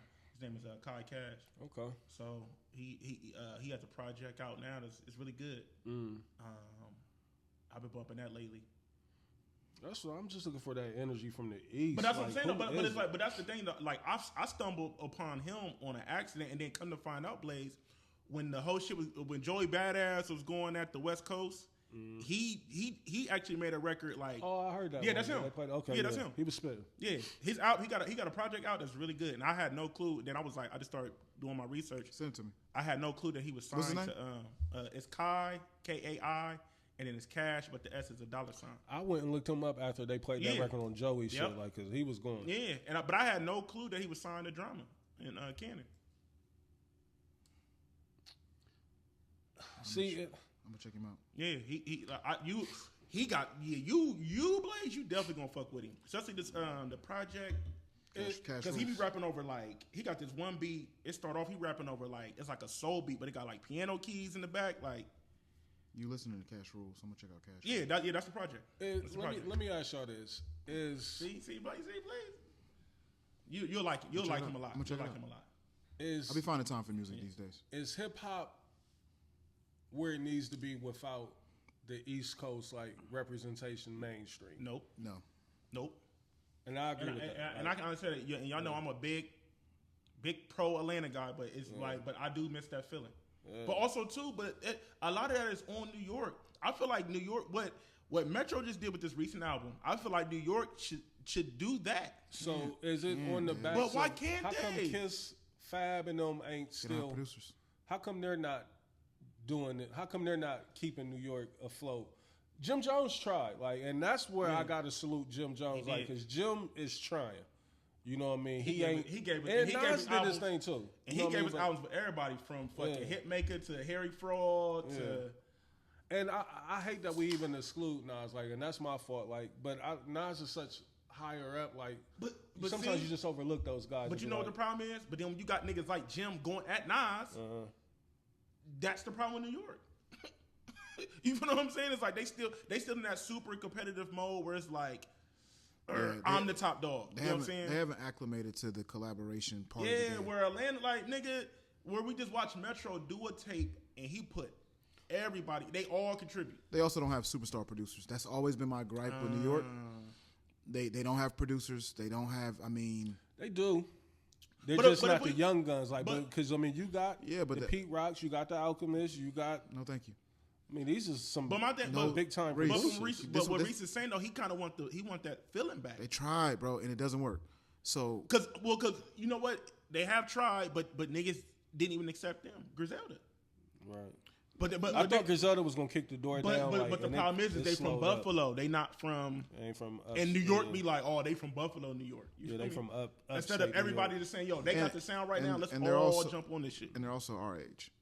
Like, there's got to be some new, young energy from New York. True. Atlanta ain't that young. Yeah, I'm about to say 2 Chainz them is older than us. Them niggas is 50. But 2 Chainz. Future, Killer Mike, them niggas is 50. Sci-Hi. 50. 21 Savage might be the youngest, and he like 30. Sci-Hi is crazy. I love Sci-Hi. Naming Sci-Hi is crazy. One of the better albums. Even though he's from Atlanta, we don't look at, like, niggas don't look at him like that. Like, he definitely got one of the better albums in the last 10 years out of Atlanta. I mean, but you talking about, like, you talking about, there's veterans in Atlanta that's 33. Like, they're still kind of young. Like, yeah, that's what I said. 21 Savage is probably the youngest of the old heads. Mm-hmm. You know what I mean? And what I'm saying though, Reese, is that, like, they have Metro Boomin. We just got Zaytoven, a legendary producer, out of here. Right. We was just naming producers because there's so many producers from we Atlanta. Got 808 Mafia. But all the producers we named was legendary acts, the same as an Alchemist, Pete Rock. Them is just that's Atlanta's version of them. True. Yes, it is. No, it's not. What I'm saying is this: they don't have a Metro Boomin. They don't have a Mike Will. They don't have any. The music does not good. Reese, the music is not good. No, that's a terrible statement. The music is good. The music in New York is not good. I'm talking about the actual music. It's not good in New York. What are you when you say the music is not good? Like I mean literally I'm talking about the instrumentation that they're using is poor. I don't agree with that. Oh, okay. I mean, I listen to them. I listen to the Cash Cobains and the They're not Boogie. On no big time producers beats. Like these people that you name in A Atlanta, Boogie with a hoodie, Reese is not a small artist. I'm not saying he is. I'm saying he ain't on no big time producers production. He ain't being produced. Like they going to grab their niggas in the hood. That's fire with the beats. You're making my point, Reese. No, I'm not. What's your point? My point is that they don't have the big time producers in New York. They do. You just said they was trash. Pete Rock is a big time producer. But I think what Blaze is saying that they don't have no big time like young nigga producers. Like niggas we name is like they got these old head producers that niggas. So ain't y'all doing the thing that's what's killing hip hop. Then y'all aging niggas out. I'm not aging them out, but what I'm saying is that it's different when Atlanta has a Metro Boomin. Metro Boomin has a future. That's what he has. He also, and he had a Drake, and he has a kid. Right. Like so. What I'm saying is that they don't have one of those in New York. That's where I said, why ain't Kiss? Why ain't Fab? All them like that's their job to do that. It's their job to do what? Produce? No, they can go lock in with the legendary New York producers. Reese, I don't think that's gonna push the culture forward in New York. You got it. That's New York's problem. What's New York's problem? They hold on to the past. Oh my God, bro! Like, and they want usher in the new. And then the old guys is like. I'm not saying get rid of the old guys. So I think. So I think we making two separate arguments. I think we making two separate arguments. I feel your point, Reese, but also too I feel what Blaze is saying. And Blaze is like, it's time for them guys that you're naming the Kiss and Fat Joe and all them niggas. Like, who's up next? Like, why aren't y'all pushing the up next guy in y'all city? There ain't nobody trying to get rid of Future. Ain't nobody trying to get rid of Gucci. Ain't nobody trying to get. But yeah, no, we're not. They don't be trying to get rid of them. But they also too they be. But all of those people they also give when they see a nigga bubbling in Atlanta, they give him that. Do we agree? Like right now, it's JID. Like they pushing JID like crazy out there. I don't know if they. I haven't seen the. I saw Offset do it. You know what I mean. I haven't seen him, and I seen him his co-sign with Eminem. You know what I mean. But Atlanta, I ain't seen Atlanta embrace. But him you understand this, Reese? What I'm saying is that I'm not saying get rid of the old cats. I'm saying there's no mixture. It's just the old cats, and that's it. You named the young boy, the Cash Cobain, and all They don't want nothing to do with them, Reese. They are so far removed. So you keep switching the argument, though. Now you're saying they don't want nothing to do with them. Like, when you say that they're not there, I'm telling you, they're there.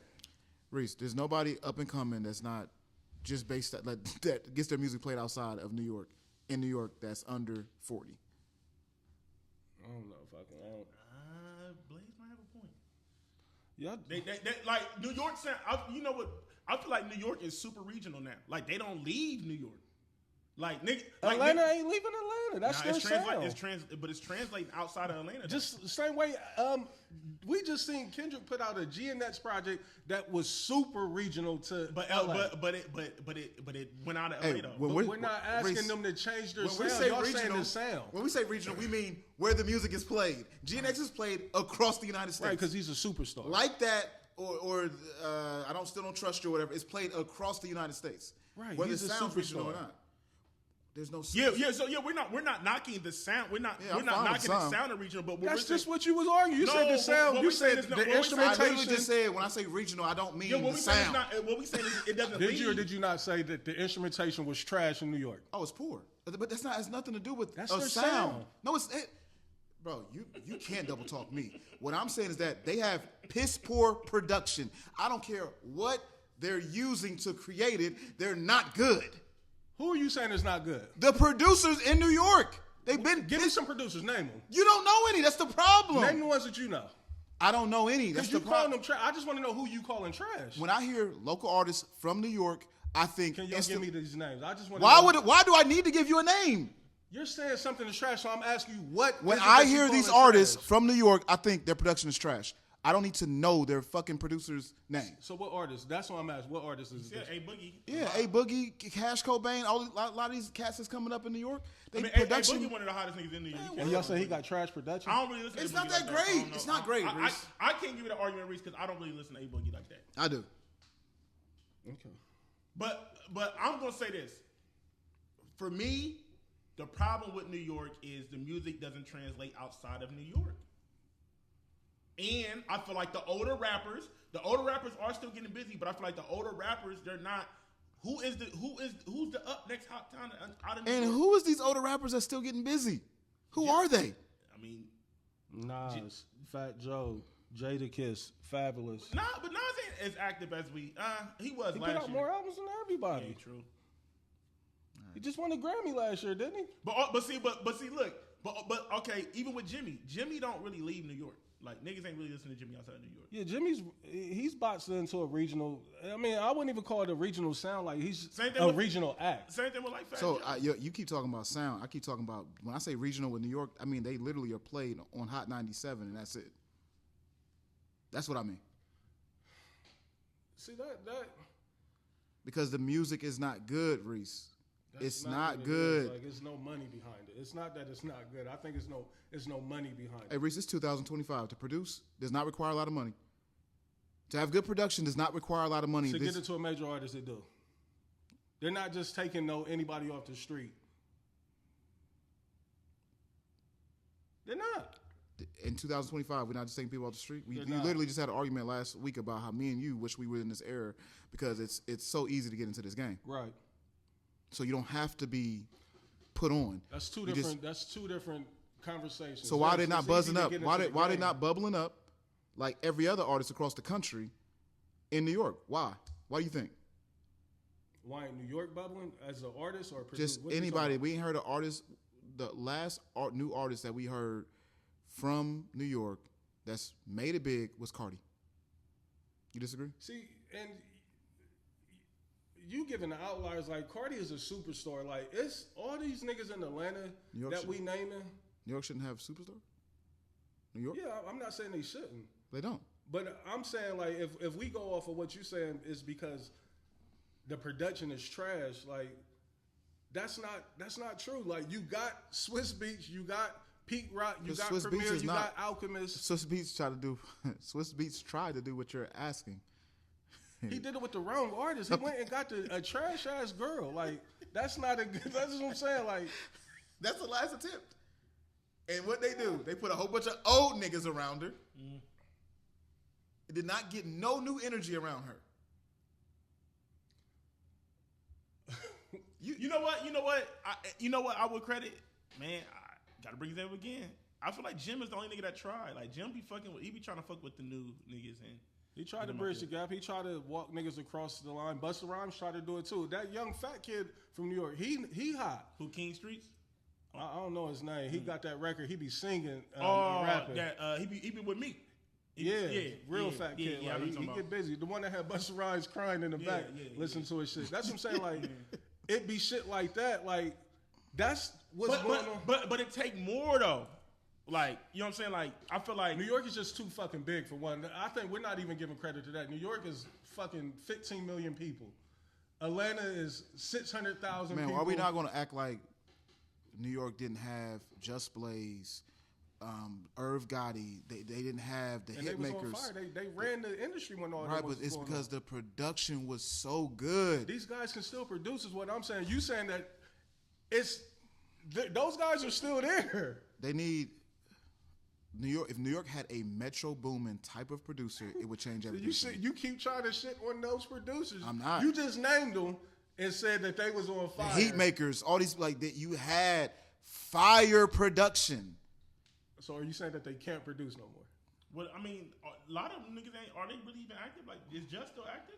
Just Blaze still active? No. Niggas is doing content now. They doing podcasts and all that. And I think that's the real biggest argument is that That's what New happened. York is not really active musically, period. Like, them niggas don't even seem like they...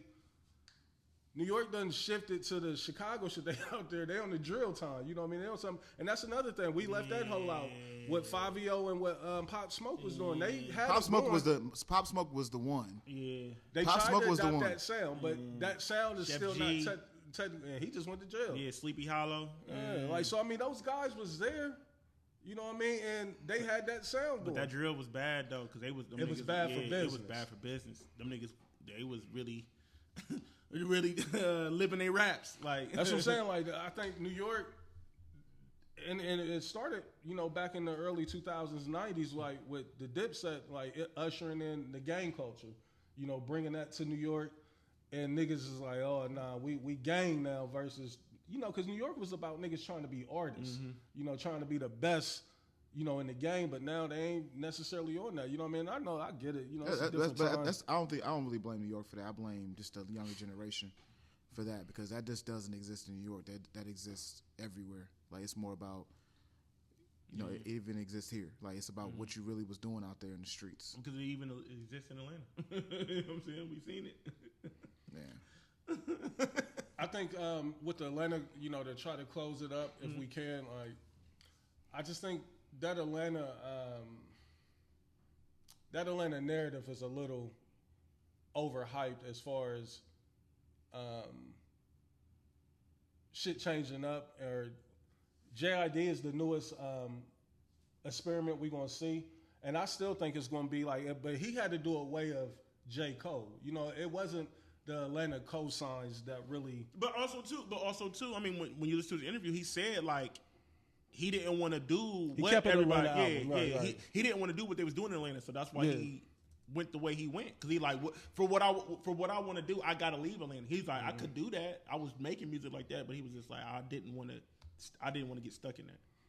Who would y'all say is the newest? What's the newest like? When Jeezy and them hit, like they was new. Like, what's the newest thing with Atlanta? In Atlanta, Because I really don't think. Like I said, if you want to credit JID, it's old girl, the Gunna B chick. I ain't even familiar with her. Never heard of it. She got a record that's going crazy on TikTok. Everybody doing the little dance to it. They get me on the chick. She look good. She like super young. Yo, Yeah. I I can't really look at her like that, big bro. She ain't grow. She ain't grow. I don't know how old she is. But also too, I've only heard the one song, and it's just like it's heavy on TikTok, and TikTok is breaking and bringing a lot of records. Yeah, back. You kind of like in this generation now, like they using that to break. I will say this though, I do agree. But also too, what I see what Atlanta doing is Atlanta is like they going nostalgia, like they bringing back the old sound. And that's what I was getting to. Because like Metro did that with this album, the Futuristic album, and then JD doing this with JD doing the same thing. He did for A-Ball MJG. I ain't see that. 3 6 Mafia's joint. Dun, dun, dun, dun. It's crazy. What was you about to say? I will say this. I mean, Atlanta does have to be careful that they do need to start ushering more things in, because you're right. It has become, because I think people put like, it's been a minute since they had a new artist, right? And Lotto so they have to might be careful. The most recent. Lotto is, yeah. And obviously JID is starting to make his move, but like a lot of people, it's the same old, it's the usual suspects, right? Yeah. Your Future, your Young Thugs, your 21 Savage, your people like that, Lil Baby. And that's what got the heated debate going when I was saying like, because New York can do the same thing with their legacy acts, because that's all. That's what I see. It's like, even with Killer Mike sneaking in, even though this project was fire, you know what I mean? He's still old Atlanta. You know what I mean? Like, Future is old Atlanta now. You know what I mean? All these guys. That's what I'm saying. So in my opinion, I think this sound has passed New York by. Like, even if you go back, like, can Pete Rock get with an artist and let guys sort him out? I'm not sure, bro. I mean, what he did on Watch the Throne, crazy. Watch the Throne came out when? And he made one record? I'm just saying, like, with Jay-Z and Kanye? That's the same. Now we back to that same debate. But I'm saying, like I don't think that Future and them is making these records sound incredible. 21 Savage is making these, Quavo, Lil Baby, they making these records sound incredible. Yes, the producers are good. I don't even want this to be mistaken of me saying the producers ain't good, but I'm just saying I can give you a parallel. I said that Zaytoven is the Atlanta Heat makers. You know what I mean? Like, he's still active out there because, one, respect in the way that they look at people out there, whereas New York is just a completely different culture. It's no reason that Zaytoven should still be able to be in 25. I'm not saying, no, he should be, but there's no reason that Heatmaker shouldn't still be doing the same thing. You know what I mean? But I just think it's a disconnect between the generations here on the East. Mm-hmm. You know what I mean? Like, I don't know what it is. And the sound can pass you by, though, Reese. It can happen. And see, that's the thing. You keep saying the sound. I'm not looking for that boom bap. Like, that wasn't the 2000. That wasn't boom bap. But what do you want, like, from the Heatmakers though? Like, that was soul. I mean, yeah, but there's only so many records you can sample. I'm about to say, and all that sampling shit, that shit get expensive. Like, niggas don't be wanting to. That's one example. Like, we ain't gotta use the Heatmakers. Like you said, Switch beats. I just heard Switch do a whole fire score for Godfather of Harlem. Every week I'm hearing banger after banger after banger.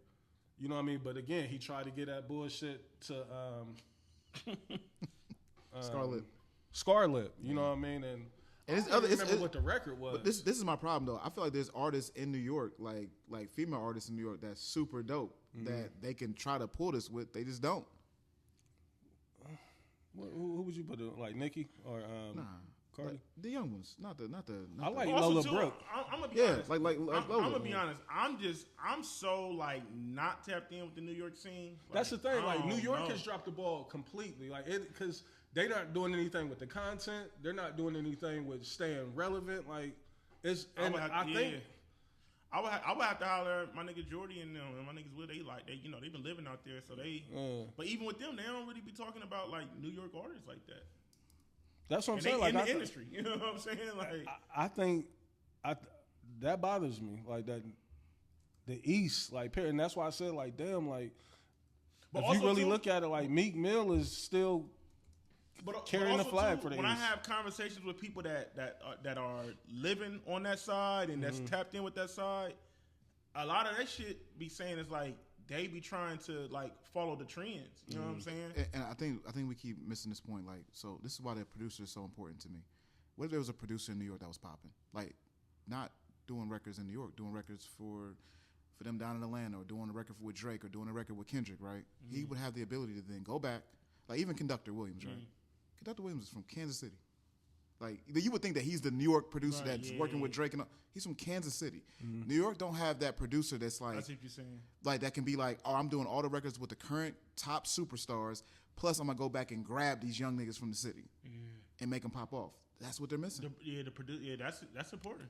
How come old boy ain't doing it? Who? The one that y'all like. Cash Cobain? Yeah. He's not a producer. Yes, he is. Yeah. Oh, I didn't know that he was a producer. Yeah, that's what he is. But I'm saying, he just be making records, right? But he's not. They all sound the same, but you know what I mean. He got a sound. But does he have like any records like? He had that Problems joint that was going crazy. No, I'm talking about like outside of like himself.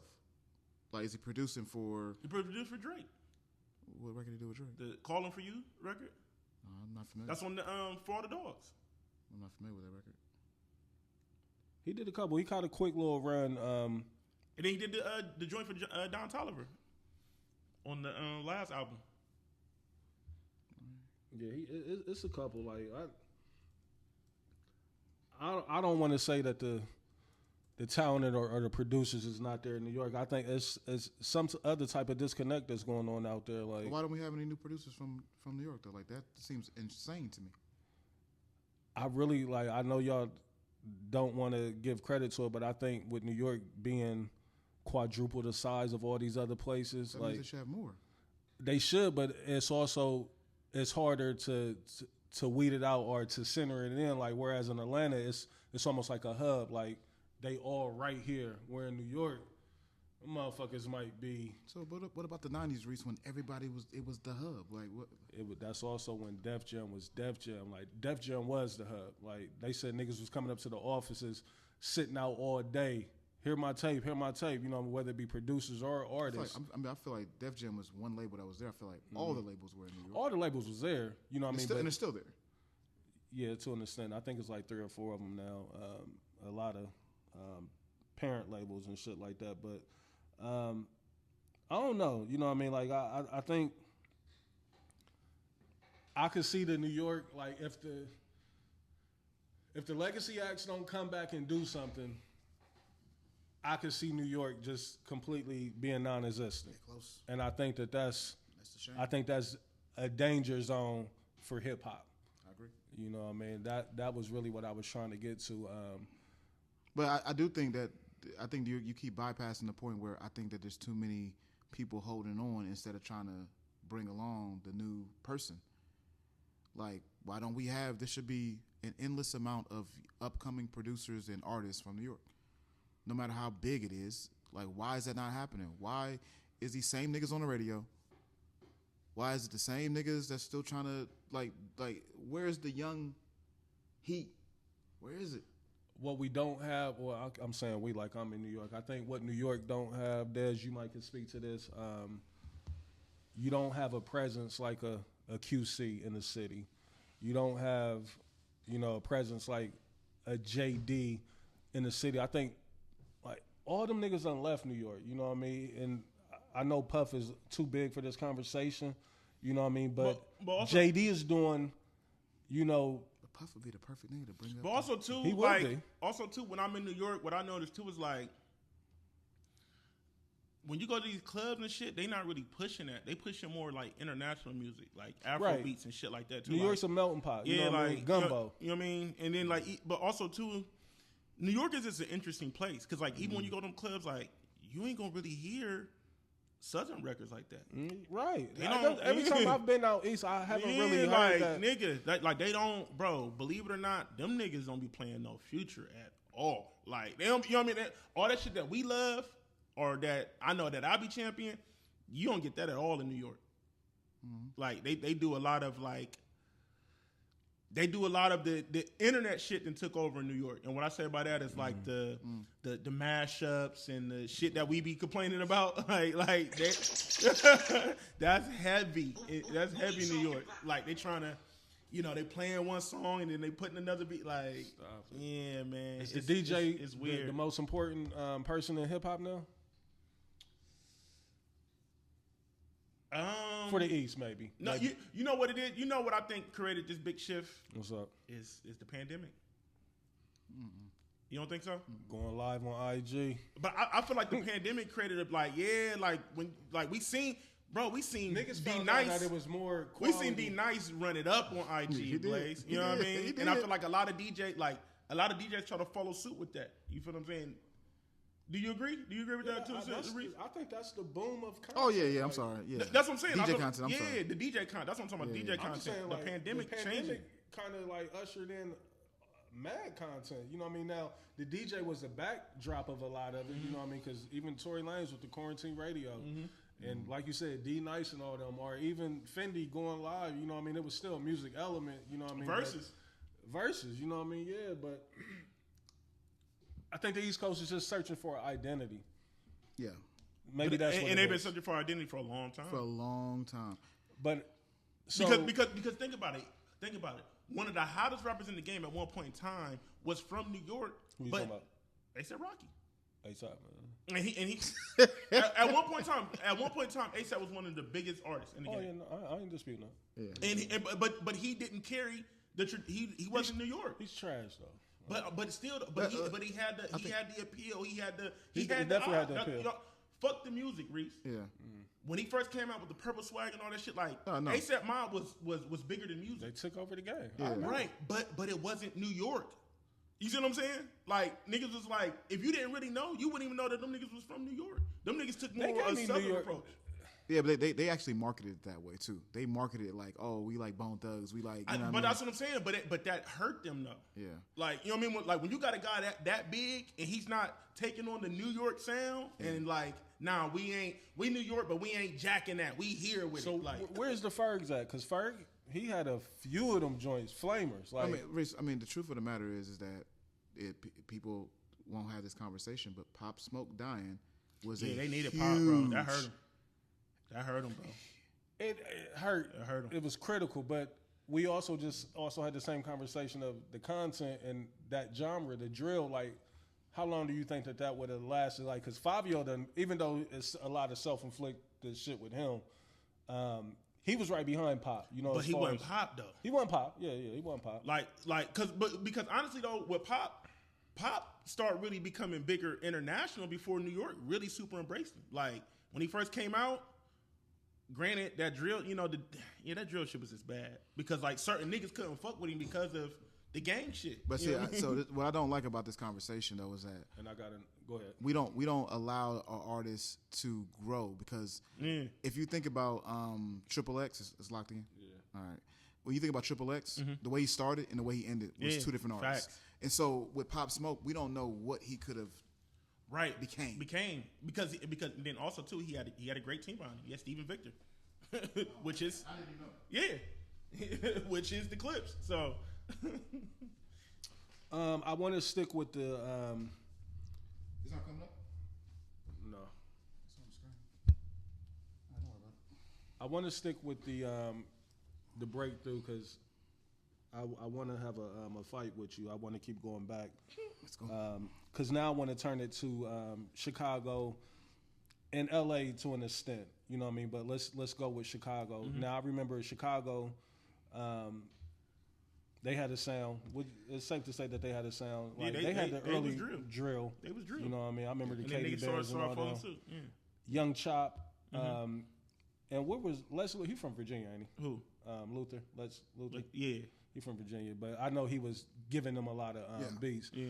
But He was doing the same thing for so the Atlanta, people too. that came out of that would have been the Chief Keefs, maybe Lil Reese to an extent. Herbo. Yeah, Herbo. He from Dirt. that tree. Yeah. All right. I was just talking Dirt. about the early. So Dirk. Yeah. Dirt. But what I'm saying is that Young Chop is freezing cold. Why is it that you think those guys were able to break through and stay true to their sound? Because it's still to this day making it. What I'm trying to tie it into is back. They don't have the same sound anymore, though, right? Not at all. I think G Herbo do. He's G Herbo don't got the same sound. G Herbo don't make drill music. You don't think that's drill? Not like he used to. He do more soul records than anything. You gotta think one of his producers is a nigga that you named. 808 Mafia. 808 Mafia. Yeah. But I mean, I know 808 Mafia is a group, so that he is what the fuck is his actual name though? You talking about Carisha's baby's Yeah. dad? Yeah, I forgot his name. But it is a couple of them. But what I'm just trying to say is that they were able to sustain initially coming through with a sound, and now they've taken it on to the next level. Yeah. Why is and I guess you could say LA has did it to an extent, maybe.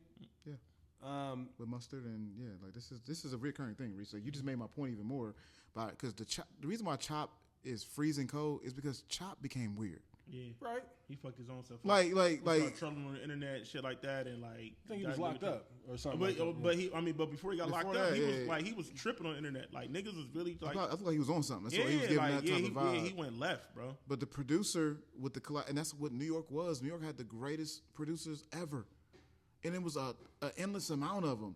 Where are they? Yeah, that's what I'm saying. They're still there. I disagree. I mean, Irv Gotti is one of the greatest producers. Rest in peace, yeah. Yeah, I mean, if Puff will be pre this, obviously, is the perfect person for this. The Made Man is, the Made Man, or not the Made Man, but what was Puff's Hitman. Mm-hmm. They're still there, Stevie J and all them. Because imagine if you like, let's keep it real. That R&B album was incredible. Right. What if there was a New York artist that was bubbling, coming up, and they had that type of production behind it? That type of production costs money. Hey, at some point we got to put money behind them or find a producer. But that's the cheaper. thing, and so that's another thing too. Like I think New York, that's what we missing. New York leans so heavy on the machine and the system. Because they don't like the producers that you talking about. Everybody else was independent all across the country. The South, Atlanta, Houston. LA, all those is selling trunks out or selling units out to trunks. And so they all got that independent grind. New York producers are making 100 bands per beat. So we figured it out. That's what it is. It's New York was the industry. That's where niggas went and got signed. It wasn't about, we doing this from the ground up. And I think they trying to do it now to an extent, but it's too many like us to where we ain't accepting it. Like, you know what I mean? It's like it's too late. You know what I mean? But I would be interested, like, Des, if you could holler at Jordy one day and just see, like, what is the scene? Like, what is it? You know what I mean? Like, or is niggas out there doing content houses, they trying to do other shit? Like, is it not music no more? You know what I mean? Because I think if they did adopt the indie, blueprint to where, all right, we got to buckle in and the way that we recorded all of our projects and did all that, like, if I still think New York is too much pride that they're not willing to do that.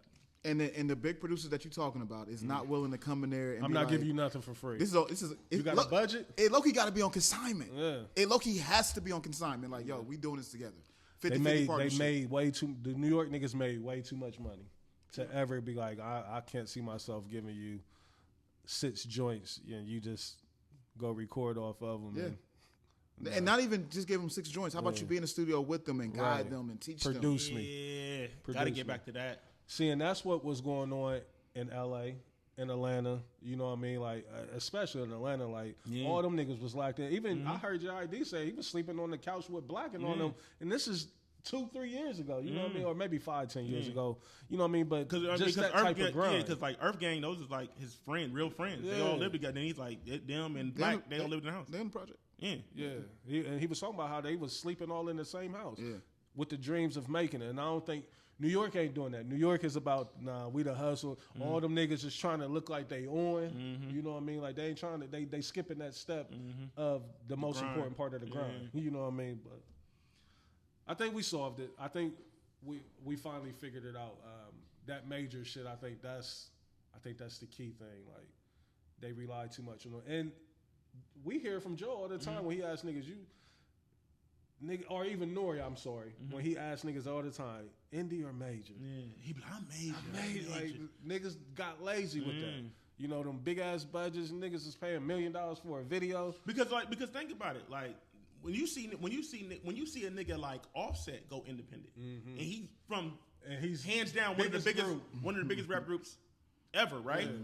But it's just like, but it was nothing for him. Just like, fuck it, I'm back to the grind. But also too, it's like them, but also too, they just come from a different era where it's just like, I want to be more hands-on. I want to control my career. So if it don't work, I can't say, oh, the label didn't do this, the label do that. Even though it is kind of harder doing it that way, but it's more profitable. Yeah.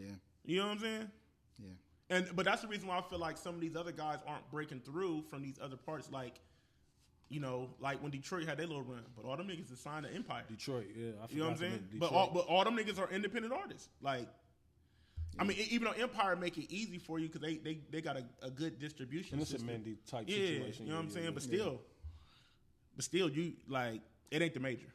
Yeah, right. It ain't the major, bro. So I think they got some guys that came from the major system that's running Empire now. Is Ghazi? Ghazi's still over there. Yeah, yeah. I mean, God, that is Ghazi. Yeah. Be better, New York. Do better. That's what it is. Like, it was a point where I wanted to just move to New York just to produce, because I'm thinking like there's no like you can go out there and just change the whole game out there, because I don't know what the problem is out there, and that would be the question I would want to ask Jordy. Was like, why isn't there better production? Because it's so easy. You know how easy producing is these days? I think it is some good production out there. We just ain't never heard it. Like, it's not a hub like Atlanta, like where niggas get excited behind. Oh, this the one, and we pushing this out there. Like, yeah, and the culture is just different. And it's like 15 because million people. Because because the thing, but also too is just how people consume music in these different pockets, right? Like, Atlanta, they hitting the strip club like even Offset. To this day, like, nigga, when we make a song, we going to like, oh, we gotta try that. That's what I'm saying. So so. But that's another thing too. My fault to cut you off. It's like you gotta. I think you about to make my point. All them niggas can gather up in Magic City and be good, whereas New York, I guess, what was the spot that everybody used to go to where Scarlet? Scarlet. Yeah, I don't know. Yeah. I think they more so on the commercial side. But like, we ain't breaking no niggas. But also too, but it's just different cultures. Because New York, you know what I mean? Like, I don't feel like the New York culture, you can't break a record in the strip club like you can in Atlanta. Yeah. But that's been the culture since Jeezy and them was hot. Like, even before that, early 90s. You feel what I'm saying? So it's like, that's the thing too. It's culturally how these places move. When Reese said there's not a lot of people sitting back like, let me just work on this so we can put this out. I think it's a part of the culture in New York that's too old. Because why can't you? Like, why wouldn't you want to do it and then try to get your record on Hot 97? They still got the studio. They like all the infrastructure is still there. It hasn't left. I can't get it on Power 105. You feel me? It ain't Ohio where we don't got no infrastructure at all. They still New York is still New York. I don't give a fuck how you 100%. Well, if you they playing, if you listen to the New York artists that's they got able to two of the break biggest. through. I mean, they still got what 105 is. Yeah, Breakfast Club and Hot 97. But if you listen to some of the artists that's able to get a voice and break through, you know, they constantly saying that how Hot and Breakfast, like, they so commercialized, like, they ain't fucking with us, you know what I mean? Like, but they are, though. A Mitch show every now and then they said you'll get some burn. But see, I feel like, and this is on the outside looking in, we're not necessarily in these spots 24/7, but I feel like niggas in New York, it goes back to what you're saying. They're lazy and they're not taking advantage of all the resources they have. Like, bro, fuck. Because honestly, now you don't need the radio. You can burn down the streets without the radio. I'm getting my record to the coldest bottle girl. Like, put this behind whatever video you post, and here go 1,000, here go 2,000, whatever. Like, just keep running it up. Like, we're gonna build this shit organically with niggas looking at you, and they go like, "What's that record?" Gotta playing? Get outside. And I feel like that's the problem is niggas don't want to get outside. As opposed to Atlanta, niggas are still getting outside. Or if I'm New York, like, my whole team, we going down to Atlanta to build. We going down there. Facts. You know what? Low-key got to come back. Niggas got to bring street teams back, bro. Like real street teams, not the label shit. Like, it's too much. That turned into too much gang activity. They don't got to. It don't have to, but it would. Hey, imagine Rough Riders today. That'd be a super game. Too intimidating. 5,000 niggas show up. Ain't no way. Dog chains on this shit. Yeah, no. I'm gonna pack up and go. It don't gotta be that crazy. I don't think I'm gonna play my records today for these niggas. You say one wrong thing, niggas in there listening to like, what did you say? Who he this? Like, what? You gotta it's my cousin. Niggas. You don't gotta be that crazy. Let's get into some sports, man. Shador Sanders. Salute to Shador, man. I'm pulling for this young man. I don't want to go as far as to say that I think the NFL is trying to do him a certain type of way, I think it's working hand in hand. You know, I think because of his name and his, you know, who he comes from, you know, the historic lineage of Dion, that helps him, you know what I mean, to be able to get eyes on him. And Dion at any moment can, you know, tweet something out or get in front of a camera and turn the attention to his son. And I think it's dope that he does that. I was listening to Louis Riddick the other day. He was talking about he feels like the Browns are trying to set Shedeur up almost for failure. Like, all right, here it is. Like, we'll throw him out there, you know, on national TV with the ones. And he's been in training camp with us for 2-3 weeks now, and he hasn't taken a snap with nobody on the first team. Yeah. But now, with the first preseason game, we want to throw him out there in front of the world for everybody to see. It was almost like we want y'all to see that he ain't what y'all think he is, but he got out there and he still showed out. He had a great game. I still just got a feeling like... By the way, this story's not true. What story? The narrative that they pushing out there. This ain't you just saying that. This is you. This is what the internet is saying. What you're saying about him being with the ones. Now they said that the half of the ones didn't even play in that game. They didn't. But I was just going off Louis Riddick. Like, he's pretty credible. You know, he said that. I love Louis Riddick, but I think he was super wrong. So I think what helps me with fantasy is I'm super tapped into a lot of the training camps. And with the Browns, Dylan Gabriel's been god awful in training camp. Pickett been hurt, and Flacco's not 40. He's not going to play. So it's not that they was putting him in a position to lose. They just playing him. It's the NFL. You got to get out there and make it happen, and he did. I think he'll be fine in the NFL. Me personally, I like Shedeur. Yeah. I think he'll be a decent pro. But a lot of this is a lot of narratives. It's a narrative game out here. And to be honest with you, that's not a new thing. It's been a narrative thing. Right. Like, even back in the day. So I think Shedeur, that whole story about Shedeur and the Browns was whack. The ones didn't play. Like, the number one running back actually is. Yeah, he's not going. He probably going to get suspended 7 or 8 games. You talking about Jenkins? Yeah, he's not signed. His own player's not. He's signed. not even signed, right? And I don't think they're going to sign him with that shit hanging over his head. It's weird though. It's a weird situation. But yeah, like, he didn't have what, Judy. Judy didn't play, no. So it's not like, you know what I mean? Like, he went out there and still did what he had to do. And that offensive line, they definitely didn't have the first team offensive line out there. That offensive line was awful. Yeah. He was back there running for his life. But man, just let him cook, man. If he can play, he can play, and if he can't, then he can't. Yeah. Everybody black is rooting for Shedeur. What I'm worried about is that Cleveland is a organization historically that just hasn't developed or treated quarterbacks right, and that's more so my concern. Like, it ain't even head coach; it's upper management, it's ownership. You know what I mean? Like, they're the only constant person that's around for all of these different QBs. So that's what I'm more concerned with, is that them developing him and him being put in a position to where he can shine the way that he should be. I saw Deshaun Watson sitting over there on the bench during the game. I was super surprised to see that. Why?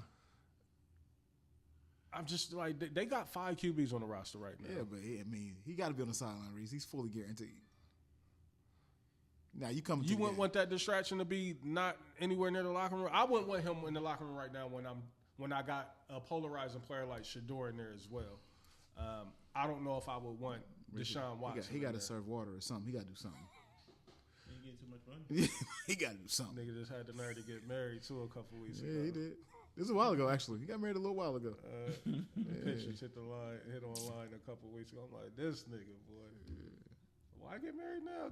Keep getting massages. Yeah, it's the same chick that he was with during the massages. The lawsuits is coming. What else? NBA. Just brief talks. We still on the Brown watch.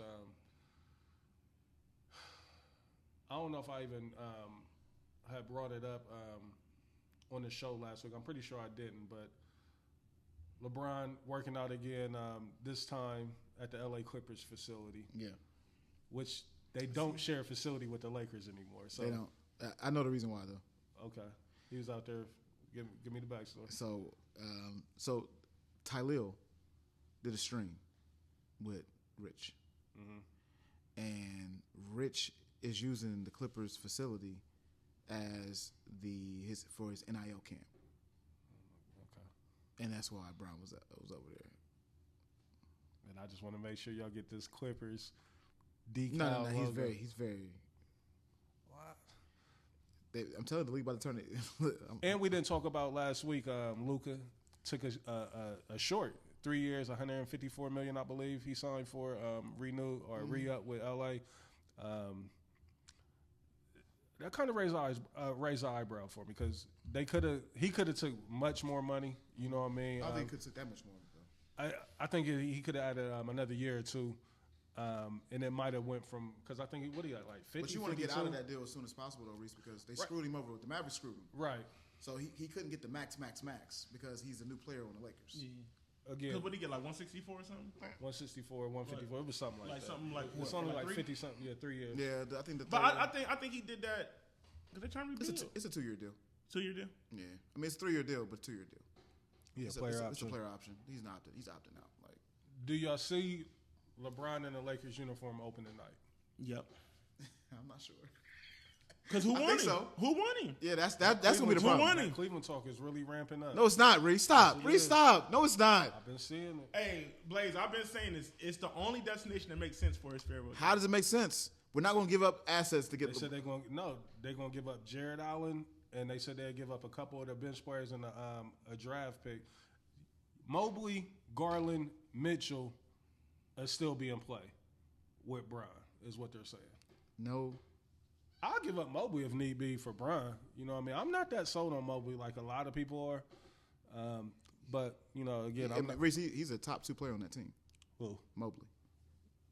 True, yeah, that's the Cavs. What he's a top 30 player in the NBA though. Like That's not good.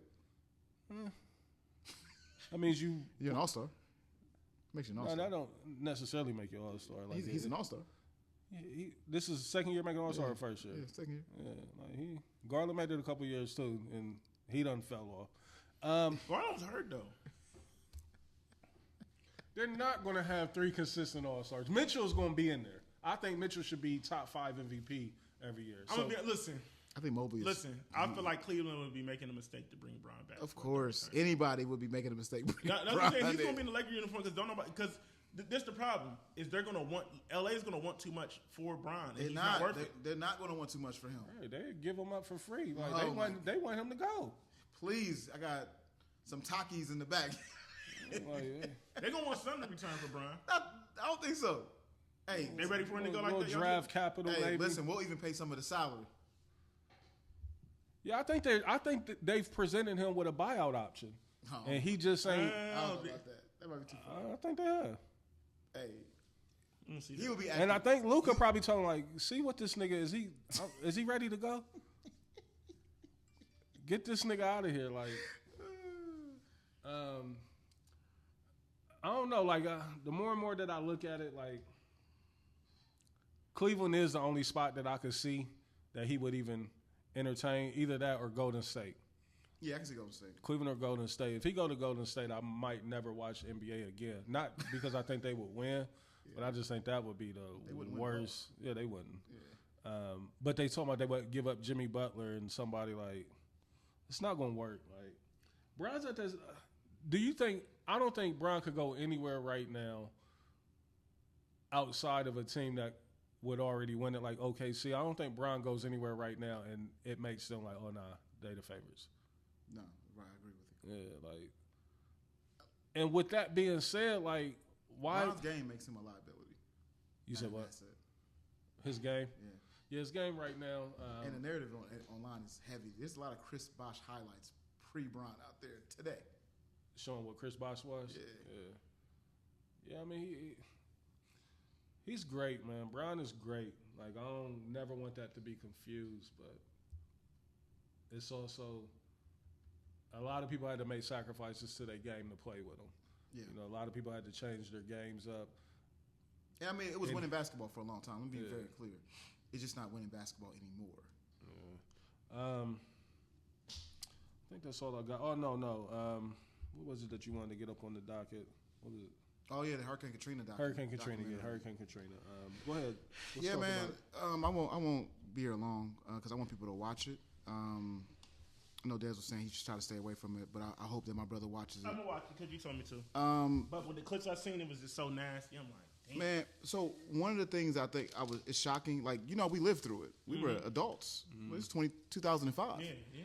Yeah. It lets you know like how misleading the media was, and there was some real life struggles going on. And the crazy thing about the whole documentary is that the hurricane is like the first 20 minutes. Hurricane was not the problem. They got done with the hurricane, was like, oh, we lit. Like, that's it? It's over? We good. The levees, right? They did. It was the levees, which was like a day later. Like, they just at the crib chilling. It's, you know, it's sunny outside. And they like, nah, this water filling up in my crib. Like, you know, so, but the way that it was handled, man, like, I had to pull myself back. But, like, this guy named Mike Brown, he was the director of FEMA. At some point, I was like, man, he probably deserved a death penalty. That's how bad it was. Now, I pulled back and said, all right, that's too far. But life in prison, he should be. Like, it was one point in the documentary where he was in Baton Rouge, and he was talking to his dude that was on site for FEMA. He was like, his assistant was like, yeah, he about to go to Roof Chris. Like, they just opened up the restaurants back up. The wait's gonna be long, so it's gonna take us a while to get an answer back to you. He can't eat. Reese, the dude was like, hey, that's fine. I'm in the Superdome about to take a dump in the hallway. That's where we're taking shits at. I'm about to have this stuffed chicken. Stuffed chicken. Hey, stuffed chicken at Roof Chris is amazing. It's amazing, but hey, it's amazing, Reese. All right, but it's a great documentary, man. Listen, to know what your people was going through, I didn't know what people. Almost 1,400 people died from Hurricane Katrina, and the way they had these people on the streets. People were like on an overpass for like 6 days. Well, you know what's crazy? I have a story, a direct, tie into Hurricane Katrina. I was in Houston for the All-Star weekend, where a lot of the transplants from New Orleans was staying in hotels down in Houston. Like, it was so many chicks down there selling pussy from New Orleans and the hotels and all that shit down there. Like, they turned all the hotels looking like just like Reese. They was putting. It was crazy. They were putting people on airplanes and not even telling them where they were going. They were just like, yo, just get on the airplane. Yeah, Houston was nuts. Like, there was so much robbing going on. Remember when T.I. said, like, the reason why I had the guns is because the cats was coming in from... They was extorting the land. Yeah, he was saying, say whatever to try to get out of trouble.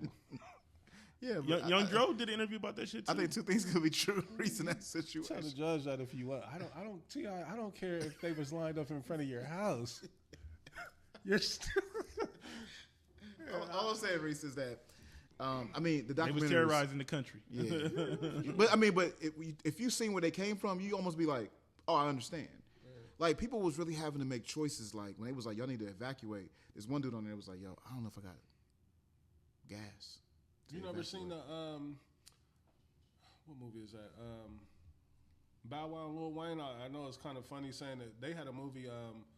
It's based off a true story where they was on the Bow Wow was on the basketball team. It was right when Hurricane Katrina hit, and how all the players got displaced and moved around to different schools and all that. Lil Wayne's in the movie? Lil Wayne and Bow Wow, yeah. Where?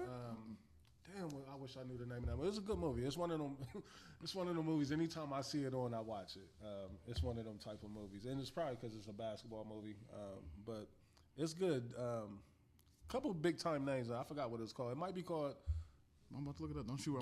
Katrina. It might be called Hurricane Season or some shit like that. Man, listen, the documentary. I think Ron Coogler did the documentary. I think people should. I know he did it. Yeah, Ron Coogler did the documentary. He does good work. I'm gonna check it out. But it's something. It's an eye opener because it's like, man, we didn't even know that it was. We knew it was bad, but we didn't know it was this bad. Wow. That's all I got, man. Y'all got anything that we missed out on? I know I ain't cover a lot of shit. Like, I ain't been on the wire trying to see what was out there. Hurricane season. Say it again. It was Forrest Whitaker? Forrest Whitaker, yeah. He's the head coach for the squad. Lil Wayne's not in this, though. Bow Wow's in it, though. Lil Wayne's definitely in it. Yeah. He's not starring in it, but he's in it. Okay. He be betting against the team. That's selling shoes and shit. Like, they got him on the cast and crew, but they're just disrespecting him. Because Taraji's in it, right? Taraji is Forrest Whitaker's wife. Yep. Okay. That's the movie for sure. I think that's it, fellas. Again, 25-year anniversary, man. Salute to all my fellow I-High graduates, class of 2000. It was great seeing everybody last night. Great times. Happy birthday if you celebrate one right now. Gentlemen, men, black men, we gotta take this health journey serious. You know what I mean? Like I said, I'm still on the bike. You know, I keep falling on and off, but, you know, I keep getting back on. You know, and I think that's most important.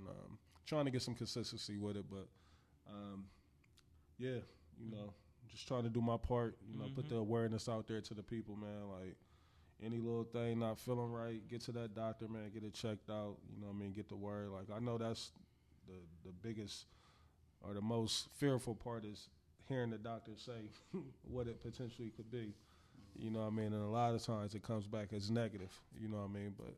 And that's something we do as black people, man. We got to stop doing that, too, because I know I fought it. I know last year is, like, 2024 is when I've, like, obtained the PCP for the first time in forever.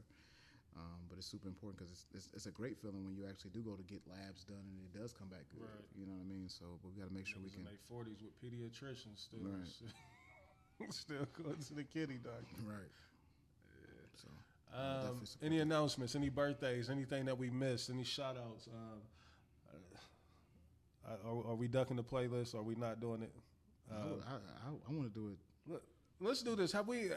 Let's make it simple. Have we did female rap? I think we did. Yeah, I feel like we did. Have we? I feel like we had. Maybe we could switch it up because I want to get. I really don't recall. Let's look. I mean, let's take a look. There's so many of them to look at. Like, I don't want to get down the rabbit hole. I was going to suggest. I was thinking about a couple. Well, let me hear them. I don't have any. Like, I was thinking about, man, is there a region that we've missed? Like, I don't think so. I don't think we've tapped Chicago, but my bag ain't deep enough. We did. We did Female Male collabo. We did Detroit. Kanye West. Lil Wayne. Neo Soul. 50 Cent. Usher. Drake. Beyonce. Jeezy and Rick Ross Sleepers. I like that. Jay-Z. Neptune's production. Rap groups. R&B 2010 or newer. Women of hip hop, we did that. Okay, we did it like a mixture. But I was thinking like maybe if we went in and took some newer acts, because I mean I'm looking at this list right here. I see Missy Elliott on there, Lil Kim, Foxy, Eve, Lady of Rage, Gangsta Boo. Lady of Rage sounds like you. This is one of them blind lists. Like I'm always number 4. That's not true. Yeah, I'm looking at these records. No, I don't know. Eve Got a Man don't sound like a record for me. No, it doesn't. Lady of Rage is definitely Eve a Got a Man record. Is a filthy record. Bodak Yellow, What Y'all Want, My Neck, My Back, and Afro Puffs. That's that number 3. That's you. Let's try to guess. Okay, Lil Kim featuring Lil C's Crush on You. Missy Elliott, The Rain, like me. Super Duper Fly, Nicki Minaj Did It on Him. That's me. Lauryn Hill Doo Wop. Yeah, that's definitely him. And that's what I'm saying. I think I really kept it in the same order because now we're going to go to list number 2, which is typically. No, but you normally number 1 on the list, aren't you? Typically. Yeah, so number 2, these are the records. Megan Thee Stallion, Big Old Freak, Lil Kim, Not Tonight, Foxy Brown featuring Blackstreet, Get Me Home, Nicki Minaj, Itty Bitty Piggy. This is either Trav or you. It's you, Itty Bitty Piggy. Itty Bitty Piggy did it, that's the one. Hey, that's one of them ones for Nicki. The girls go crazy. They did. They rapped the whole verse. Yeah, I think this backfired on you though. This Yeah, one. it did. Yeah, I think it did. So, I thought that was gonna take me out of here. yeah, number 4. Ain't nothing worse when you think it's gonna take you out of there and it backfires on you. So this is number 4. Little Kim, Queen Bitch. Love that record. That's not me. Foxy Brown featuring Spragga Benz, Oh Yeah. Yeah. Number 3, Gangsta Boo, Where Them Dollars At. And 4, Eve Got a Man. I never would have picked. No, I'm not picking Got a Man. Okay. Give me my phone. Because I can look it up and it's gonna pull up exactly who it is. Not no fucking Got a Man. Because I know what it is. You got untwisted. You fell for the blaze. You fell for the blaze effect. He was like, I I would never go got a man, Dez. I would never do that. That's not trash. That's not trash. That's not trash. me. That's not trash. It's not Blaze. It's not me for sure. That's you. What's the third one? Read the third one. Well, I already read that. That's the list that's mine. The third one? Bodak Yellow, Afro Puffs, What Y'all Want, Eve. That's the record I would have. And then My Neck, My Back. Fourth might have been trash. Yeah, that's trash. The Spragga Benz record and Foxy Brown. Oh yeah, That's one. Hey, that was hard. it's hard. But he went Eve got him, man. He dropped the ball there. Oh, yeah, he tried to use the Blaze effect. That's the nigga that's taught him the Blaze effect. And Blaze cheated with that. The Lil Hill. This is why we went blind list with the The numbers. Lil Hill. Yeah, he came with doo-wop. Yeah, and they went crazy on that. I was so sick. Like, Crush on You, you can't fail with that one. Missy, I Can't Stand the Rain. That nigga went, wow, volume 26. Hey, let me throw some did it on him just to throw that in Oh, there. and that was actually a good pick. Right. That was a good pick. Thank you. Honestly, that list. Thank you. Honestly, that list, he covered all bases with that list. It was something for everybody on that list. We had, God damn it, Blaze. a lot of engagement on there. So I'm looking. Let's I won both blind lists for sure. And y'all was This is saying- sick. order 2143, order 1324, order 2143, order 1432, order number 4. So the consensus is saying 2. Like I done got 3 different number 1s already. Trust me. A lot of people saying number 4 though. I want. Trav might have won this because I'm seeing a lot of. I for sure won both blind ones for sure. And that's why y'all stopped doing them. Because y'all plan didn't work. Okay. Wrap this show up, man. We still recording. Huh? Yeah. Wrap this up. We out of here. Peace. Hopefully everything